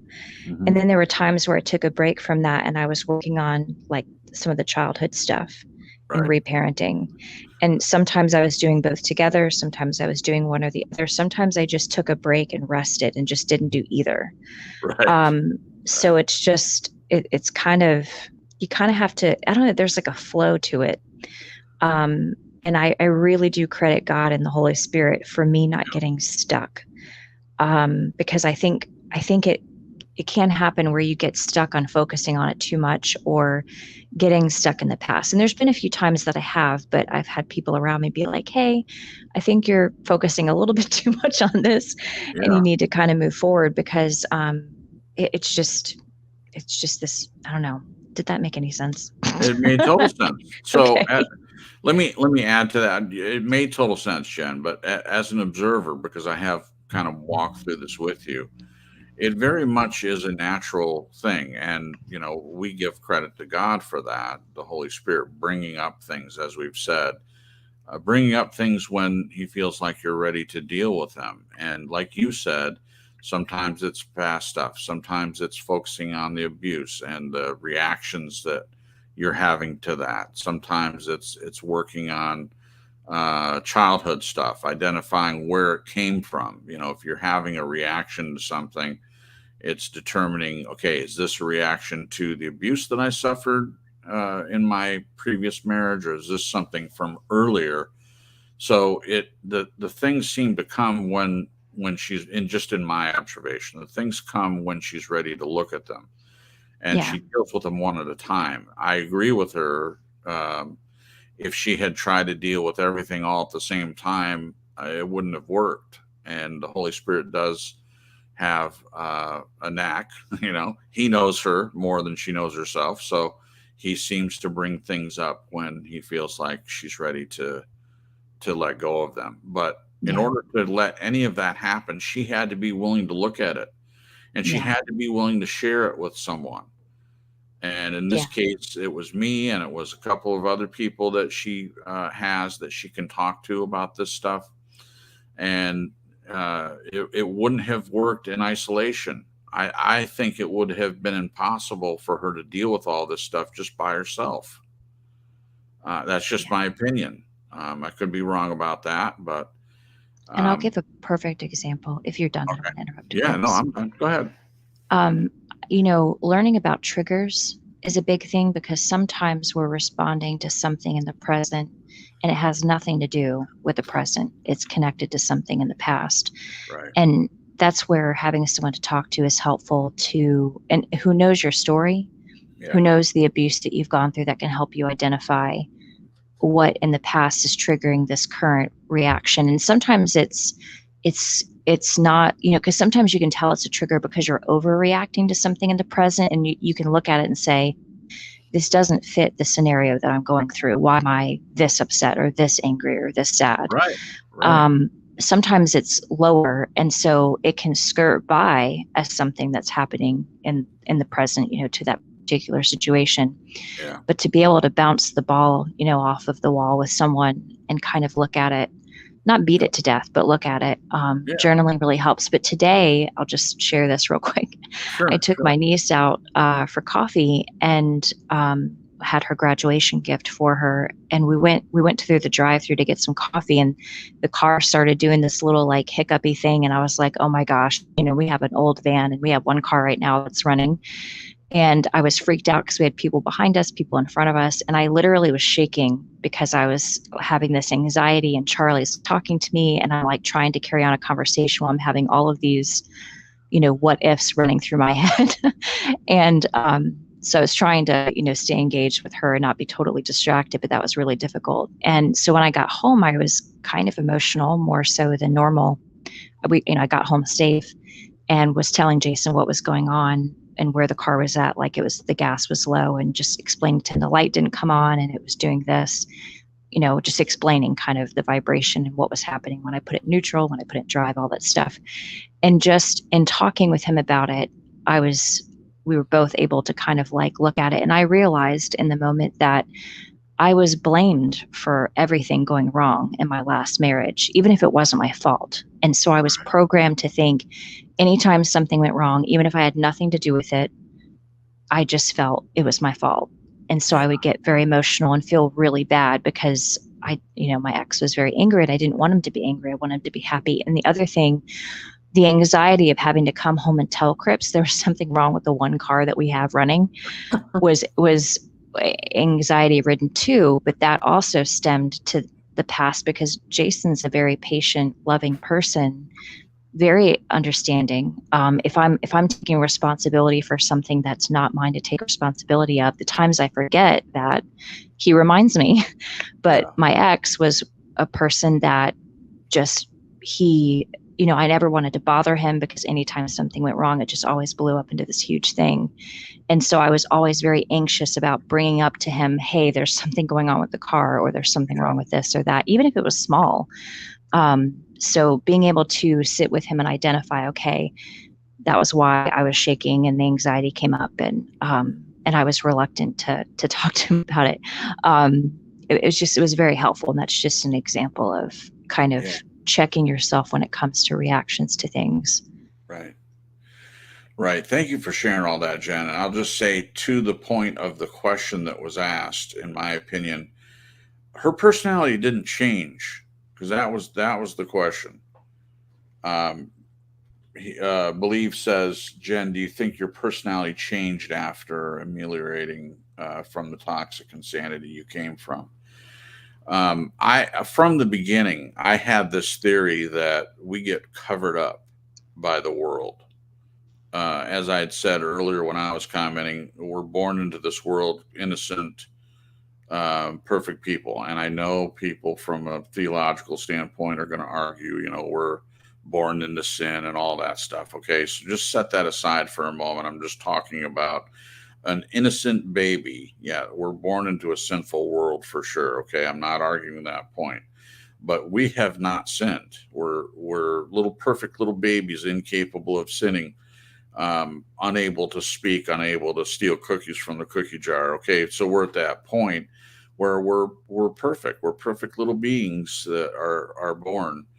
And over time, the world piles all this stuff on it. We get covered up. I believe that our personality develops because of how God made us, and also the environment that we live in that forms our personality. So yes, when she started working on these things, from my perspective, these were all things I saw in her from the beginning.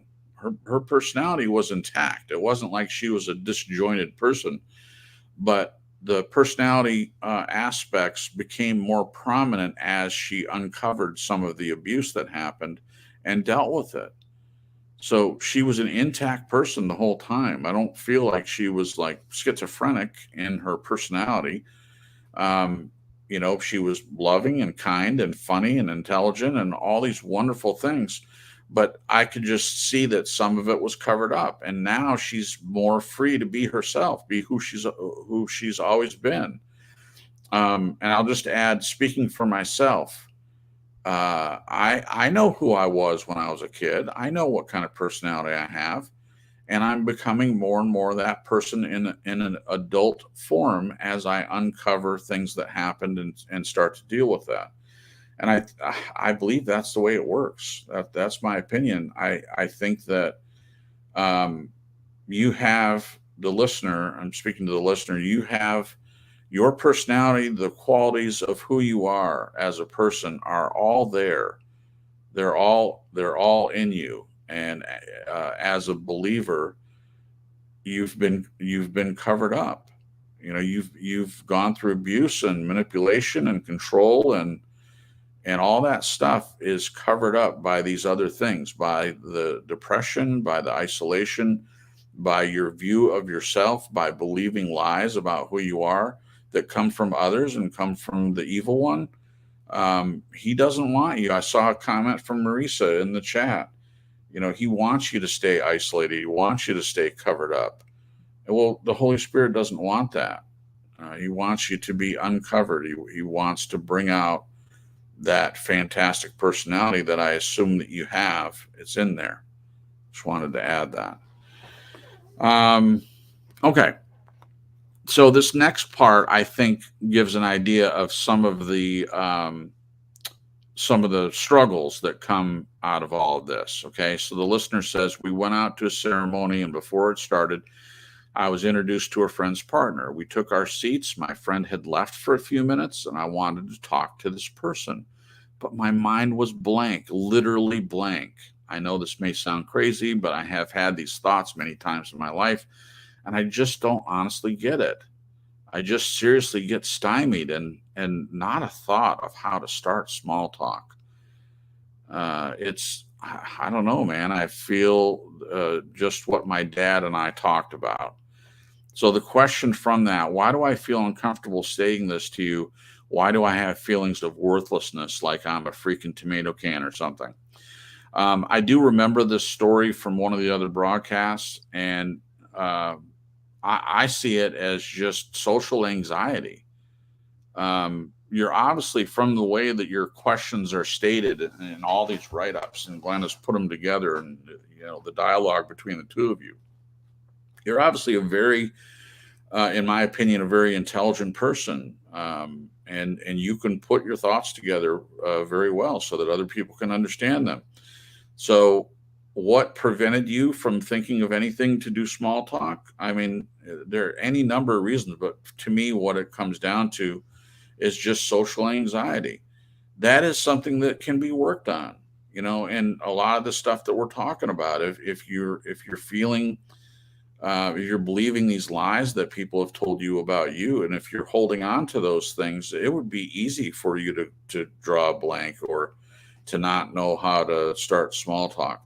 This is something that can be learned if all this other stuff is dealt with. And I could go on about that, but I just wanted to kind of capsulize my answer to that.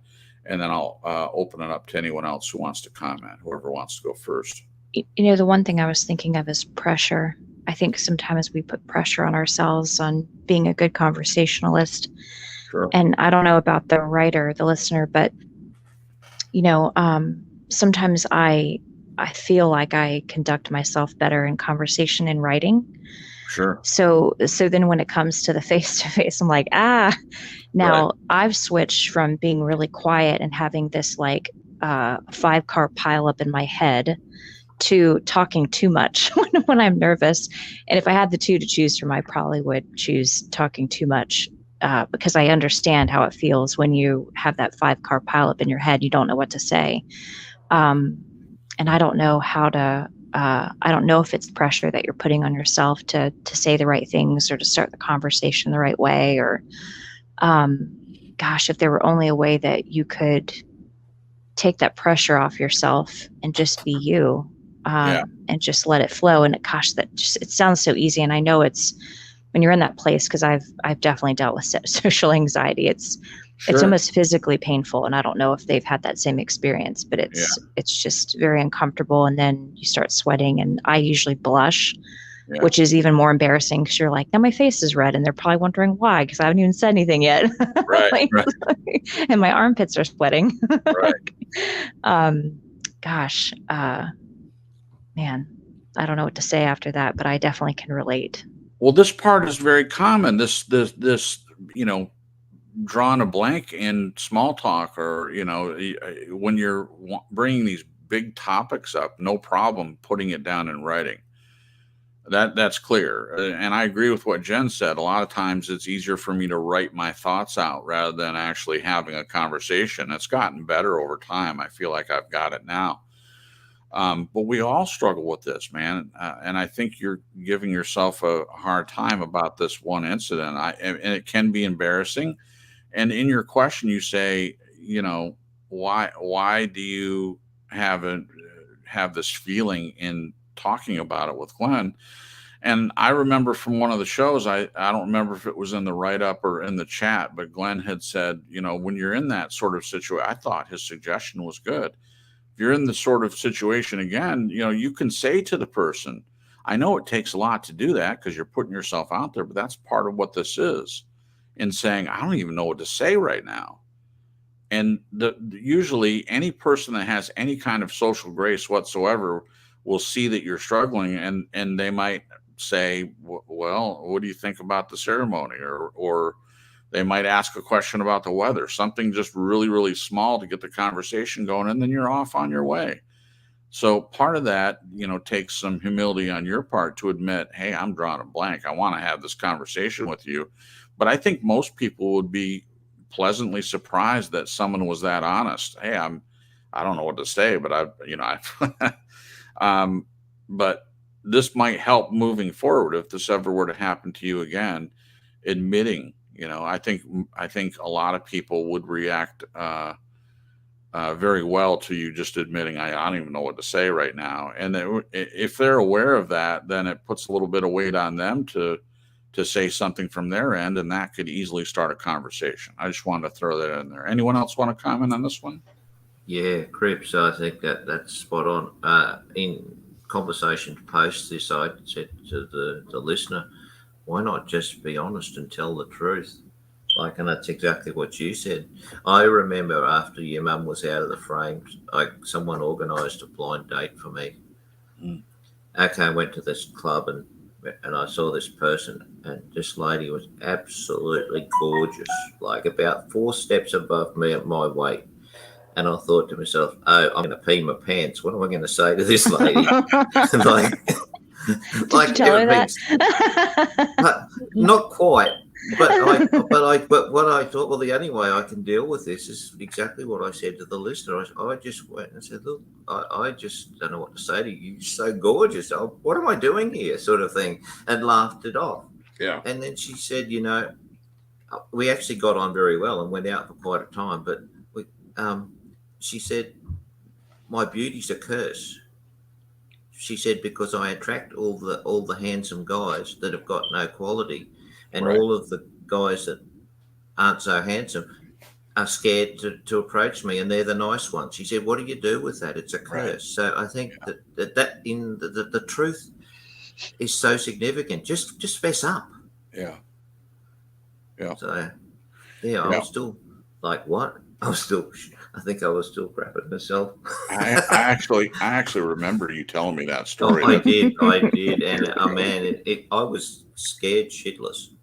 So there you go. We're all human, eh? Thanks, Glenn. What do you think, Marisa, about this one? Do you have any advice for the listener on this, what I termed social anxiety? I made a comment saying honesty and allowing you to be you helps you over social anxiety. And Glenn's right. Just come forward. If someone brings up conversation somewhere and you don't know what to say, well, then say, I don't know what to say. I think part of the anxiety comes from when we think we need to cook up the right response, or what's popular, or what's going to be well received, all these, right. Or contriving our answer instead of just giving our answer. Right. So just honesty and it's okay to be you. Right. Dr. Les Carter has a lot of videos about narcissism. I love him. And he's got a program called This Is Me. And so I just kind of remember the words of Dr. Carter. Just it's okay to be you. Say, this is me and this is where I'm at. Glenn was certainly himself in that situation there with that lady. So it's okay. It's going to be okay if you are in a situation where you may not know what to say. And I've had some interesting conversations that sprang forward from, I really don't know what to say. So don't think of that as an obstacle. Think of that as an opportunity to extend that conversation further. Right. I don't know if this is a bad suggestion, so you guys can reprimand me if it is, but it popped in my head, so I'm just going to share it. It could be beneficial. I don't know if this has happened to the listener more than one, if this is the only time it's happened, or if this is something reoccurring, but it might be helpful to just memorize some topics that, maybe not a script per se, but like some topics that you can, or some questions that you can ask someone that you're meeting for the first time to get the ball rolling. just so that you have something in your quiver that you can pull from and you're prepared, so that you're not trying to reach for an arrow of conversation and you're like, I forgot my quiver at home. Yeah. um, just something quick that you can pull from just to get the ball rolling. Because once the conversation usually gets started on a specific topic, whether it's the weather or, any kind of thing, it kind of kicks in that more comfortable feeling to where you're not feeling like it's crickets chirping. No, I think that's a great suggestion. No, it's being prepared if you struggle in the social situations. It's having, like Jen said, having a couple things, just conversation starters, and it's okay to do that. It's okay to have. Sorry, go ahead. No, you go ahead. I was going to say, it just occurred to me. I wonder if this is why people, when you meet someone, they say, "So, what do you do?" I wonder if that's sort of like a social quiver, arrow in people's quiver, that when they don't know what to say, that's one of the first things they go to. Jason and I both have voiced how we have issues with people asking what you do. It's like, that's what I do isn't all that I am. We've gotten irritated by that, but that could be some people's one of the things they go to when they don't know what to say to someone they're first meeting, and it just sort of breaks the ice. It's a good icebreaker. Yeah. What is your answer supposed to be then? I do nothing. Like, I mean, that's not the case, but I mean, if a person's unemployed, what are they supposed to say? Well, I'm unemployed. No. I mean, there are things you can do. We came up with another one though, didn't we? What are you passionate about? I think that was one of the ones that we came up with. I think it's one of the greatest questions. If you can broaden that and say, there was a guy, he's a writer. I think he wrote the Butterfly, what do you call it? Butterfly Effect. Yeah. He's written several books. I can't think of the name of the author, but he's an author that I like. And he's very wealthy man, very accomplished, but he seems to be a really nice guy. And he says that everywhere he goes out to a restaurant, and the waitress or whoever he meets, he always asks them the same question: if money were no object, what would be your passion in life if you could do it and nothing was there to stop you? What would you want to do with your life? And you can phrase that any way you want, but it's basically a great question. Putting it into someone else's terms and letting them tell you what they're most passionate about. And he said, you wouldn't believe the kind of answers. Some people are, well, I want to bring about world peace, or I want to start an orphanage, or, I want to have my own restaurant or whatever. But, when you ask that question, almost everybody has an answer. People know what they want, what they're passionate about. They have an answer, even if it's something they can't attain. They have an answer. So there you go. Use that for your quiver. Ask anyone that you meet, hey, if you could do anything, what would you do? I mean, give them an opportunity to answer from their perspective. I think that's a great question. Yeah, that can branch off to so many different conversations. Because usually, if the person is good at, they'll ask you the same question back, and then you can share a little bit about yourself. Right. Or if you hadn't thought of it, you can brainstorm together. My goodness. Right. Believe asked a question in the chat. There is an element of comparing myself to others as I see a person with a jovial and magnetic personality, but I see their superficiality also, and I feel inadequate in that moment. Stymied. I appreciate you asking the question, Believe. I think we've all been there. We see someone else, and there's always someone else that's a little bit more magnetic than we are, a little bit more jovial or whatever. I mean, that I don't think anyone on this panel has not felt like that at one time or another. In your comment, the key that I see is the comparing yourself to others. When you can just look at yourself separate from others, just look at yourself for who you are. And that goes into some of the answers we've all had of looking at the positive. Jen had mentioned that, looking at the positive aspects of yourself and not focusing so much on what other people have or don't have.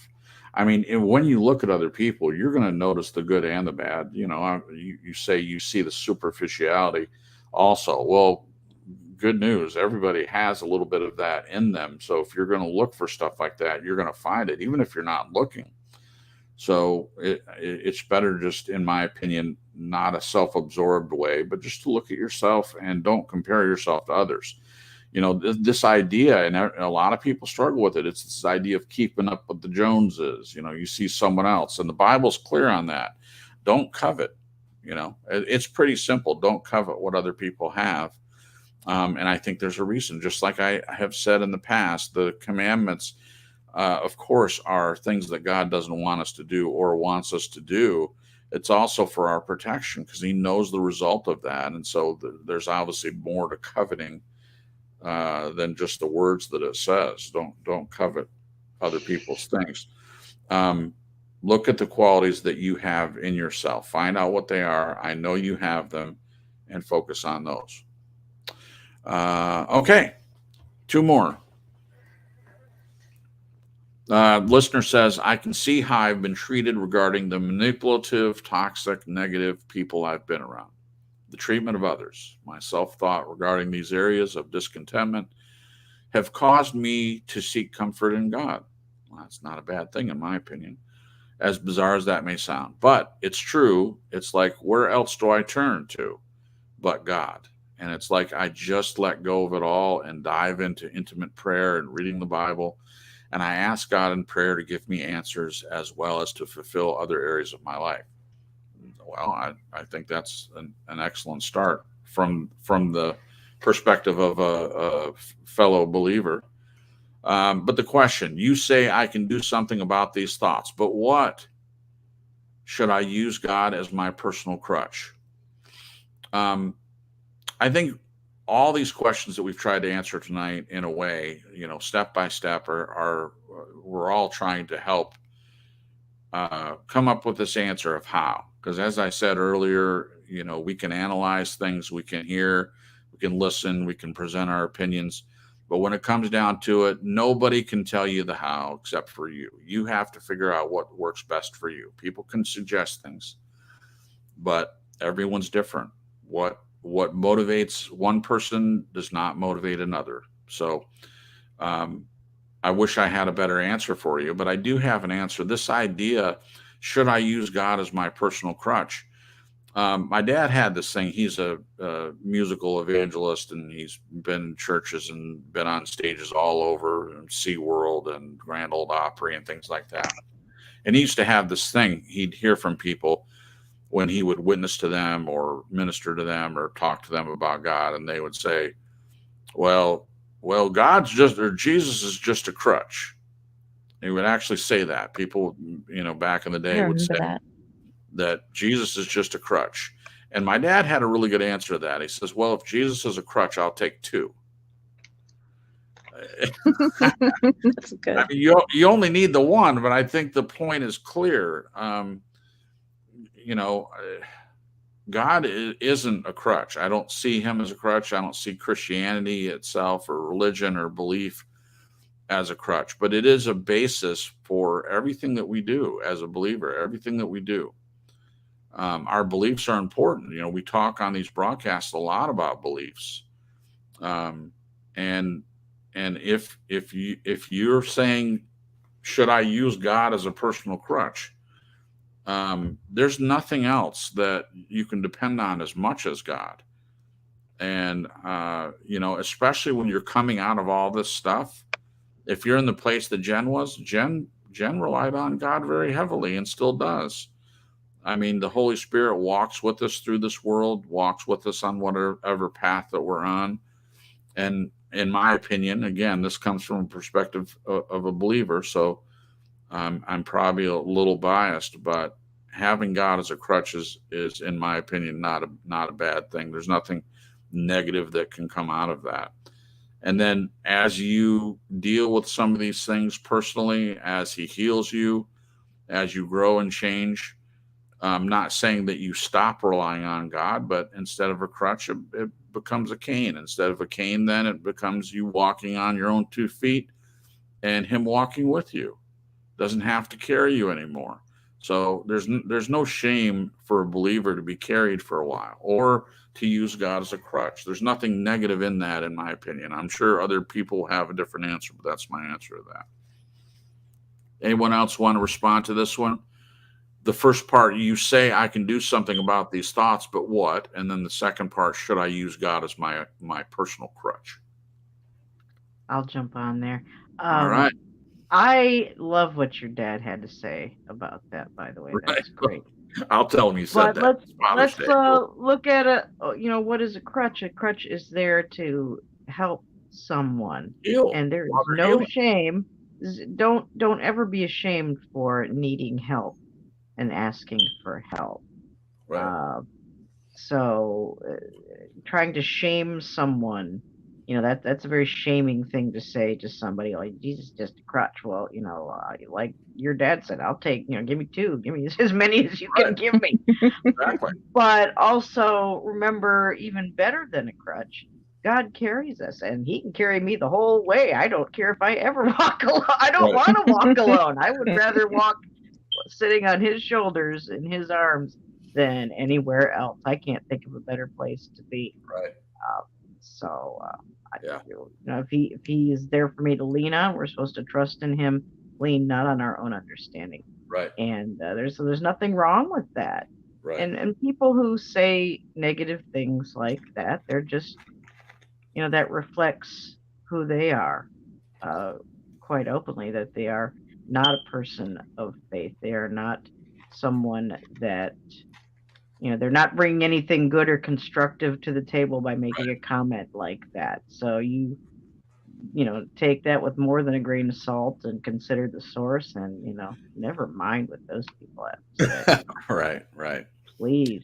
Yeah, it's really a passive aggressive comment, isn't it? Well, Jesus is just a crutch. Well, that's your judgment. I mean, it's fine for someone not to believe in Jesus at all or not to believe in God. I mean, that's their prerogative for sure. That's fine. But to tell someone else that what they believe is just a crutch, it's aggressive.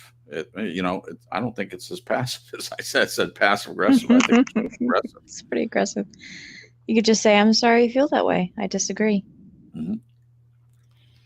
What do you think, Jen? You're up next. Is it okay to use God as a personal crutch? And do you have an answer for him or them as to, Glenn says, you say I can do something about these thoughts, but what? Okay, that's a lot. Hold on. Let's take it one at a time. You. The first part. I agree with what you guys said about I think it's a great thing to have God as a crutch. He's our firm foundation, our shelter in the storm, our strong tower. And I think this journey that the listener's on, it's a great place to start, in the sense of building up from, just a place of, I don't want to say destruction. That's very dramatic, but when you've gone through hard things in life, where you found yourself in a place of, whether it's social anxiety or depression or just a hole, he's the best company, God, and the way out. So having him, leaning on him, I think is it's not just a great start. You don't start there and then you're like, all right, thanks God, see ya.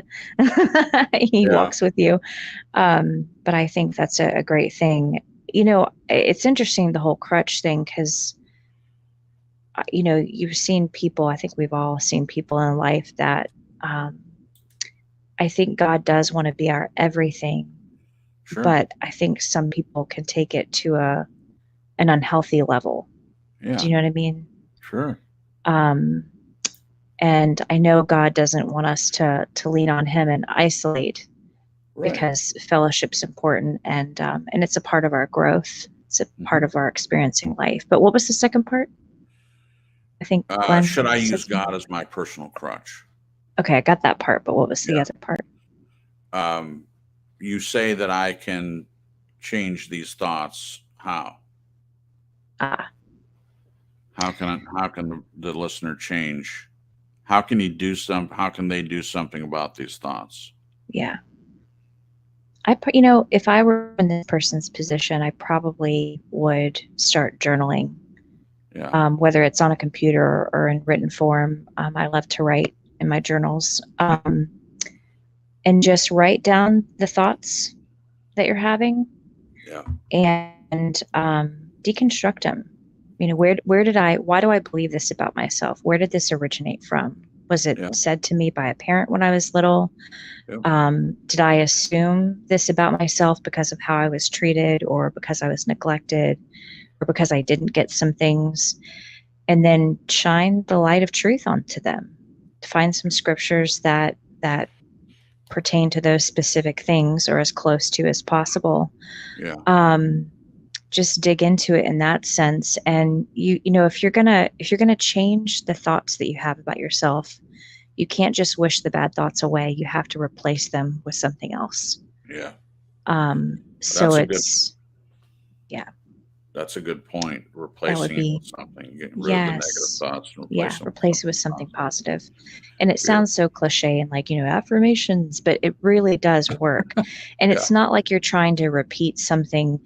You what is that thing that people say, like, fake it till you make it? It's not this thing where you're like repeating something about yourself that you don't actually believe. You honestly have to get to a place where you believe it. Right. I don't know if you wrote on a chalkboard, I am a cool person, just for a stupid example, over and over and over. If you would actually believe it after you wrote it 100 times, you have to believe it in a sense.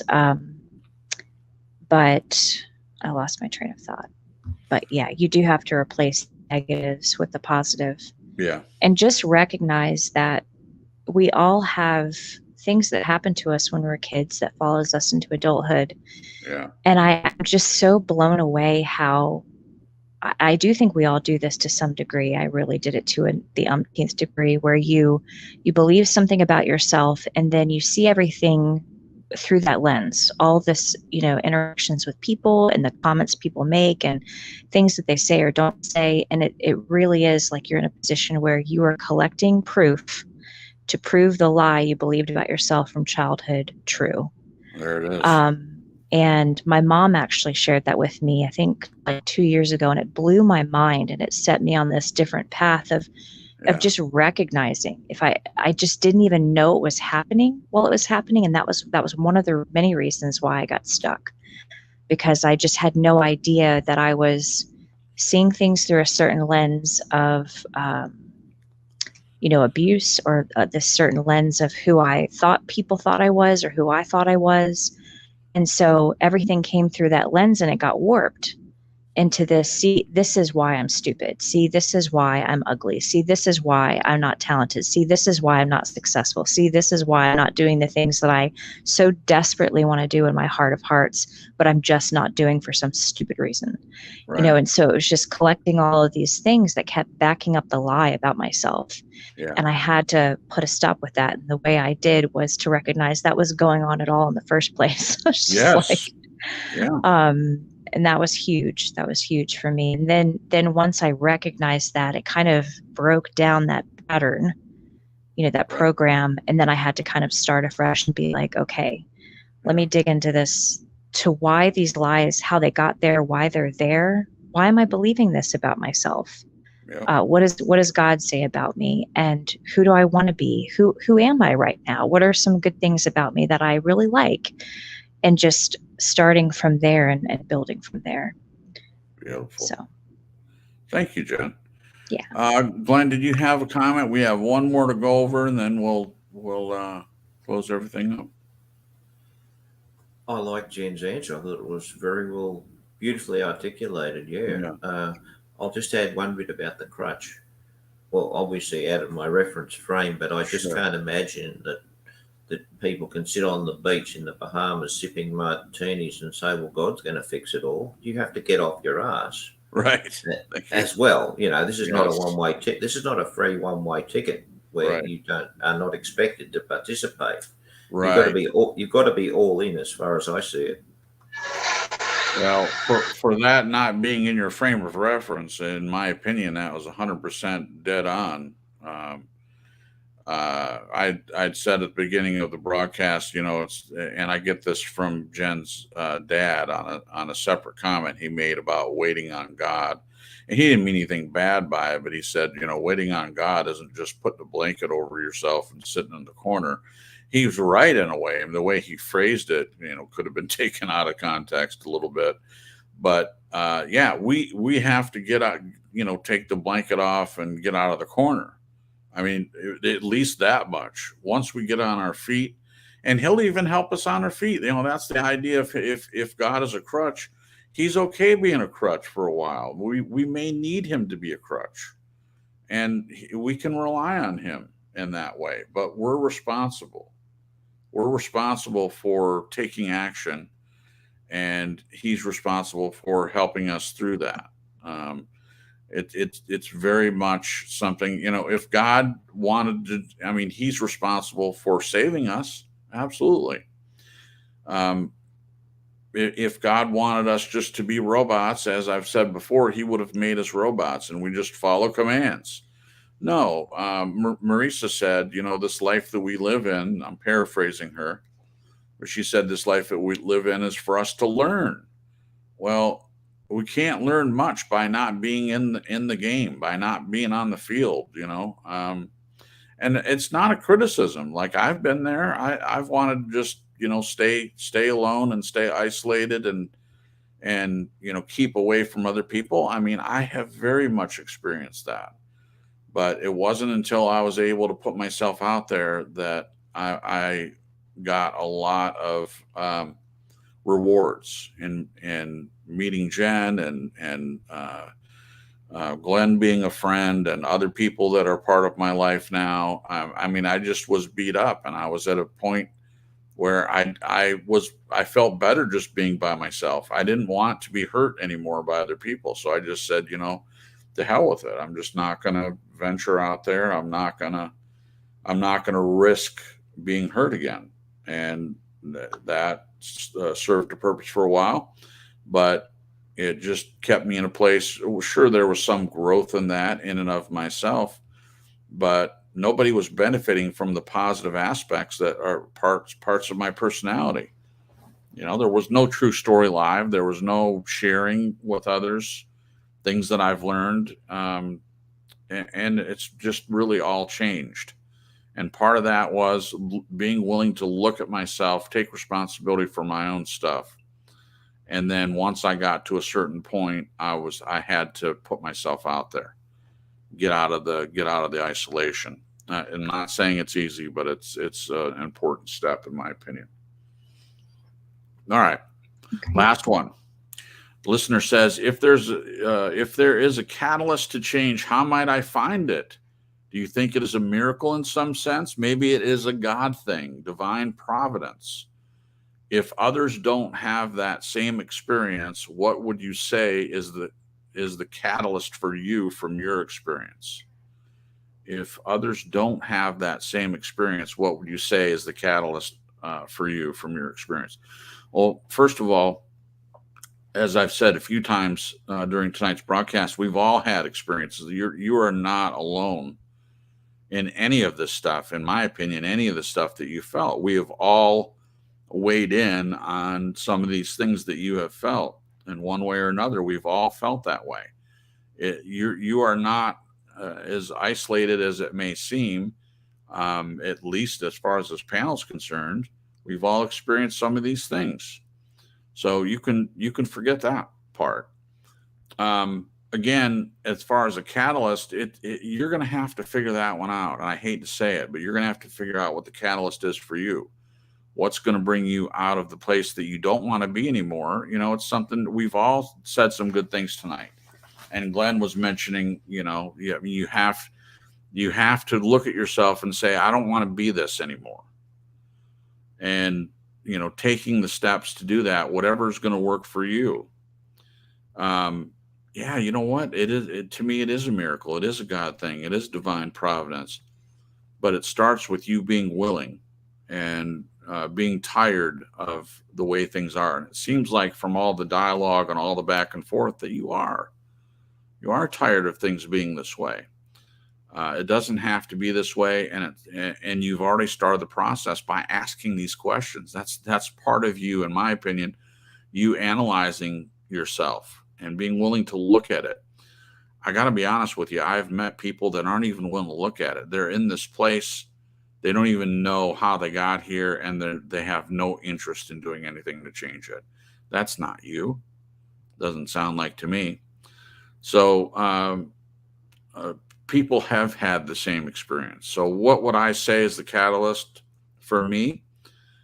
It literally was several things. One of the things was being tired of where I was at, being tired of being isolated, being tired of being jaded, having an attitude of, like being hurt and wallowing in that. I just got tired of it. So I can't point to one catalyst. It was several different things that happened, and it happens over time. You take a couple steps. They say the journey of 1,000 miles begins with a single step. I mean, that seems cliche, but that's true. When you put one foot in front of the other and just, get on the road, whatever that road is for you, taking the steps that you feel are necessary to get you out of the place that you're in, you'll be in a different place before you know it. That's my answer to that. Anyone else want to comment on that? Yeah. I would definitely. Oh, go ahead, Glenn. Jen, you go, please. I just was going to agree with you, Jason, that I think you're on the right path. I think you being introspective and looking at all of this stuff I think you're right where God wants you to be, really and truly, because I was where you're at before. And if you just keep seeking him and just, being introspective and looking at, like we had talked about before, the past stuff and just trying to figure it out, you're doing the right thing. Because like Jason said, there's so many people, they don't even look at it the way you're looking at it. I just think it's such a huge step, really and truly. Just be encouraged. Yep. Marisa or Glenn? Sorry, Glenn was up next. Yeah, mine is very easy to identify, and I've shared this with the listener. But for me, the catalyst was having what's the word? How do I want to put it? A wonderful, intimate relationship with your mother, because I consider that is a miracle. And it may well have been divine providence, even though I don't believe in God. But seriously, having something like that is a connection with somebody else that is so powerful, made me think to myself, here am I having this gift. It's a gift. It has to be said. This gift with someone else, but yet I'm not even being intimate with myself. So I'm being more intimate in a relationship with somebody else than I've ever been with myself. I said, if I can do this with someone else, I can do it for me. And it is very profound, and that's why I just don't hide it from anyone. And I think that was the catalyst that put me on that road to all of the subsequent experiences, but I can pinpoint it to that connection with another person. Yep. So there you go. Thank you. I'll add to that really quick, and then we'll hear from Marisa. You're saying that you meeting my mother had a big impact on you, and I understand that. We've had many talks about what has come out of that. You and I, Glenn, not trying to make you feel uncomfortable, but you and I meeting as a result of you meeting my mother. I don't believe that I would have met Jen had that not been a part of it. You were very instrumental in helping her realize the situation that she was in. She may not have left that situation at that time without you speaking to her, and you wouldn't have been speaking to her if you hadn't first spoken to me. You would just be a person that lives in Australia, and I would live in South Carolina, and never the two shall meet, so to speak. So I only brought that up to say that being in isolation, you have no idea how many other people's lives can be affected by you getting out of the situation that you're in, allowing yourself to trust someone. putting yourself out there, yes, is it possible you'll be hurt by another person? Yeah, it is. But to find the right people, there's no price to be put on that and the effect that that'll have on other people's lives. I don't think that any of us knows what kind of positive impact we can have on other people. I certainly don't, but I know that there's an impact. I know that by me putting myself out there, I have affected at least one person's life tremendously, and they're going to be forever grateful for that. And I'm forever grateful because when you help someone else, it helps you. That's the way God designed it. That's why he wants us to do kind things for other people, I believe, is because first of all, it is for the person we're helping. If someone's thirsty, we give them a drink. If someone's cold, we put a blanket over them. If someone's in prison, we visit them. And it's easy for people to say, oh, those are just good works to help the person. No. Anytime you do that, there's a transaction that takes place that you're healed by that. You're touched by that. I mean, if your heart's in the right place. I mean, there are plenty of people that do charity. Rich people do charity all the time. Does it ever affect them? I don't think it does, but that's a judgment on my part. But when you're doing it for the sake of Jesus telling us, do unto others, and he's saying, love God with everything and love your neighbor as yourself. That quality of loving your neighbor as yourself, it does have paid dividends. And you don't do it for that reason, but it's just the fact of the transaction. When you help other people, you're helped in return. My mom helped Glenn, was beneficial to him. He helped her, which is beneficial for everyone that my mom met, which helped me, which helped Jen. And Jen affects a lot of people. She's a nanny. She deals with these girls that she deals with every day. Just over the past year, I have heard story after story of how they're growing and changing and coming out of their shell a little bit. And I hear these wonderful stories.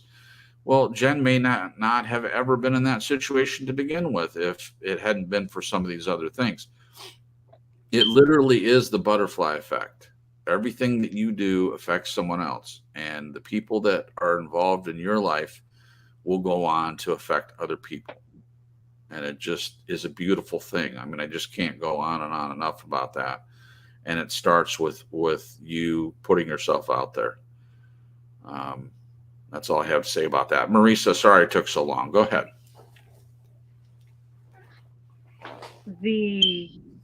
Well, my God, you guys said everything. And I agree with all of it. Acknowledging that you are unhappy with your current state, your mental state, your spiritual state, your state of affairs, whatever you're unhappy with, and owning up to that and saying, hey, this is not cool. I want to do better. I want to be better. I want to feel better. And if you're a believer, Jesus can get you through all of that. When you get to that point and let your desire not just to feel better, but God wants us to feel better and do better and be better. He didn't make us to be worthless trash who are self-loathing and self-isolating. He wants us to be out there proactive, working the field, sowing seeds. Mm-hmm. And you never know, like you said about the butterfly effect, you don't know who all you impact and who you influence and reach and touch and minister to, especially when you're here on YouTube. People can lurk and never come in the chat. People can listen to the replay, share it out, but we don't know all who is going to possibly be blessed by what God has you do. Right. So, but yeah, the first place to start is, when have you had enough? When is enough? You've got to, only you can judge and gauge when is enough. You've assessed your situation. You're unhappy. You don't like this. You don't like that. I'm talking to the listener in particular, but when is enough? And what can you do today to take your first step to step away from your isolation and walk towards who you want to be, doing what you want to do? And Beautiful. If you're a believer, hold on to God's hand every step of the way to make that happen. Beautiful. Thank you, Marisa. And I'll just add that talking with Glenn is a huge step. Yeah. Because from my experience, Glenn is a good mirror in the sense of sometimes we need people in our lives to call us out on stuff if we're, focusing on negative things or wanting the people around us to change so that we feel better or we do better. Yeah. Glenn is really, okay. Can I share something real quick? Of course. So 2 weeks ago, during the show, I was really enjoying the show, but during the show, I was getting so twisted up. Like my neck muscles and my face muscles and my jaw muscles, they were so tight by the end of the show. And we closed the show, and it was the four of us on StreamYard, which is pretty much a phone call. We're still all on. And I just mentioned in passing to Glenn and Marisa that I was just so twisted up. And I wish for the life of me, and if they think of it, they can chime in, but just without even skipping a beat, Glenn just popped out this really direct question.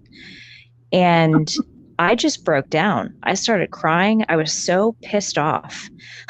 and I don't know if somebody needs to hear this, but through the questions that Glenn and Marisa asked me, and Jason threw a couple in too, as I was just kind of impromptu working through my own stuff, at the tail end of our show, I had realized that through their questions and the answers I gave them, and I will say that because they sprung it on me, I just didn't have any opportunity or moment to hide. Right. It's just like, or come up with some smooth answer. It was just raw.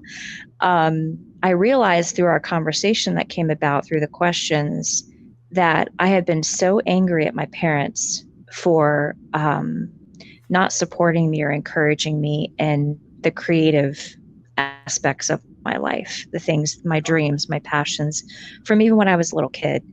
And when I would bring to them the dreams that I had and shared it with them, the responses I got were very discouraging. And I don't think they were trying to be. But what I was expecting was, here, I'm bringing this treasure to you. I'm sharing it with you. It's something that it's vulnerable, it's sensitive and special. And I expected them to be like, oh, Jen, you're so good at this. Like, you can do this. And then say, parental things like, just giving me advice or warnings or whatever. But the one thing they said to me was, this is a really hard line of work to get into. Yeah. And it's very competitive. And that was the only thing they said. Yeah. And it crushed me. And I just thought, if my parents don't believe in me, I must not be good. Yeah. And so that has plagued me for my entire life. And I had no idea that I was holding unforgiveness toward my parents or anger until that night 2 weeks ago. And not only that, but I realized that I was trying to somehow use the anger toward my parents, and even more, I had more anger toward myself for not actually doing anything with it. Yeah. These gifts that God's given me. I was trying to use all this anger to propel me forward and to be my muse, if you will, to get me to do something. And it was such a huge breakthrough for me. And you're a part of that, listener. These write-ups that these conversations you've been having with Glenn, it was a catalyst to my breakthrough, and it was a miracle. That's a good point. And I just want you to know that even in that, there's something special in you. And I think there's this special thing in all of us when we go through hard stuff. Yeah. And we share. It is the butterfly effect, like Jason was saying. It can help so many people. But after we got off the phone, I just laid in Jason's arms and cried. I was so angry. And I knew I needed to forgive my parents. And there was something in me that was resisting, which is not like me at all. Like, I'm usually very, open and willing and quick to forgive. Yeah. And it was in that resistance that I realized I was trying to use the anger as some kind of propellant Right. to propel me forward into the dreams that I want to do, the things that I want to do. Yeah. So I just wanted to share that. But yeah, there was a reason I brought that up. It had something to do with us all just sharing and talking, and I can't remember. Anyway, I think your point was made. You're saying that the listener, by being open and talking about these things with Glenn, has had an effect on you and someone else that may need to hear these broadcasts and hear some. I mean, it's clear that he or she is not the only one that has been going through things like this. We all experience that. yeah, Maybe that wasn't the full point that you wanted to make, but you sharing that whole thing was, I thought, was very meaningful. I'm glad that you shared that. yeah. Okay, I'm going to read the last bit, and then we'll say our good nights, and then I can go have some ice cream. I think of all this as like learning to ride a bike. You practice removing all the things that cause you to lose your balance and fall. You practice and practice more until one day you are upright. Take responsibility, and miracles can happen. Nobody can do it for you.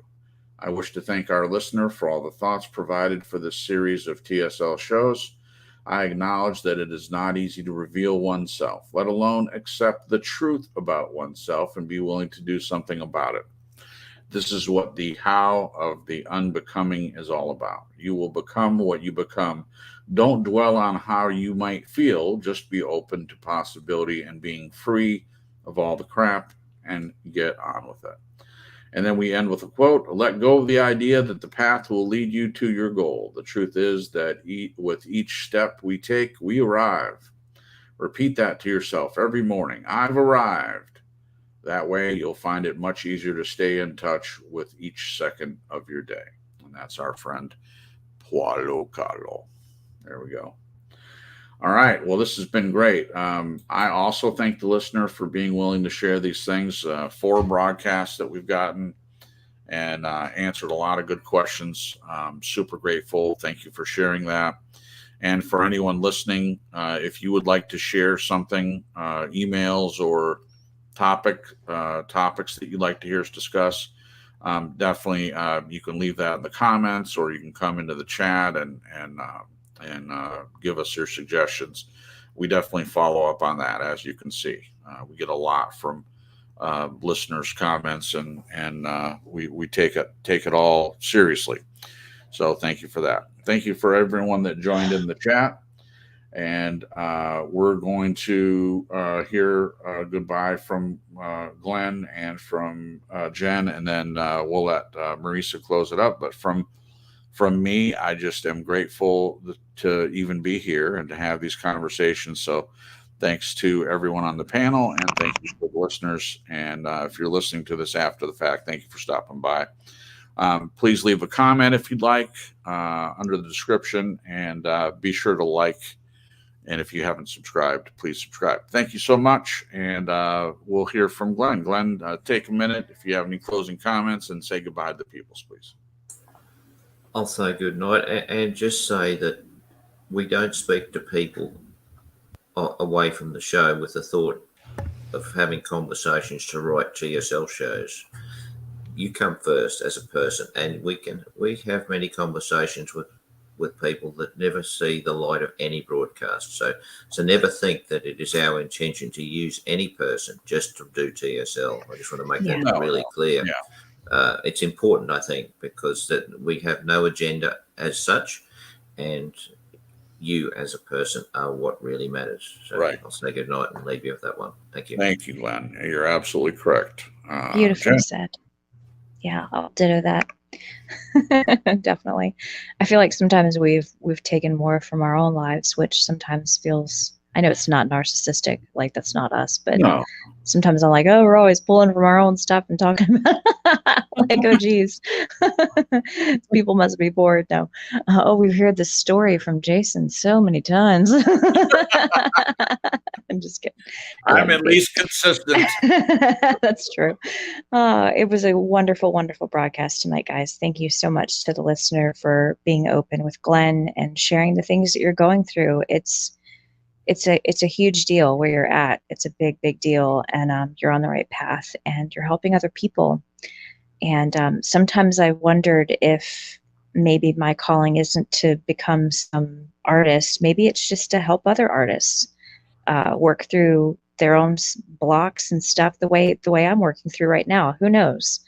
But it's a blessing. It's a blessing to be able to help people and minister to people that have gone through similar or are going through similar things that you've gone through, and you yourself can be vulnerable and share, and you just have no idea how it's going to set someone free or affect someone in their own journey in life. Right. And that's just such an honor. Yeah. So good night, people. We'll see you next week. And on to Marisa. Close it up, girl. Well, another great discussion. And wow, we've hit the 3-hour mark. I had a feeling at some point. I love it. I couldn't be more pleased. Just remember, whether you're a believer or not, I believe that God didn't make a mistake and God didn't make garbage and trash. Okay? Right. You have value. You are allowed to be happy. You are allowed to live your life, and you don't need to take your value from anybody, even the positive people.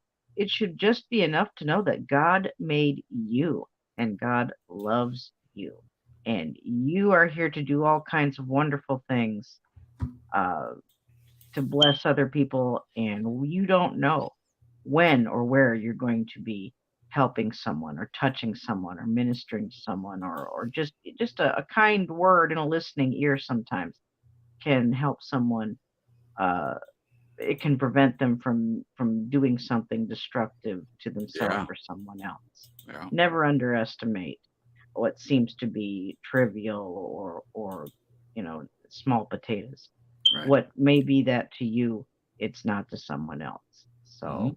Yeah. thank you all, and thank you to Jen for making the beautiful new thumbnail. Yeah. True Story Live. Thank you, Glenn, for a wonderful 4-part series. I was wondering if we were going to go into part 5. Well, we could go on, but I love how this turned out. Thank you all for being here. Remember to love one another, pray for one another, and forgive one another. Yeah. It takes the burden right off your shoulders. Share this out on your social media. Tell people about it. Let's get more butts in here. And thank you all. God bless you.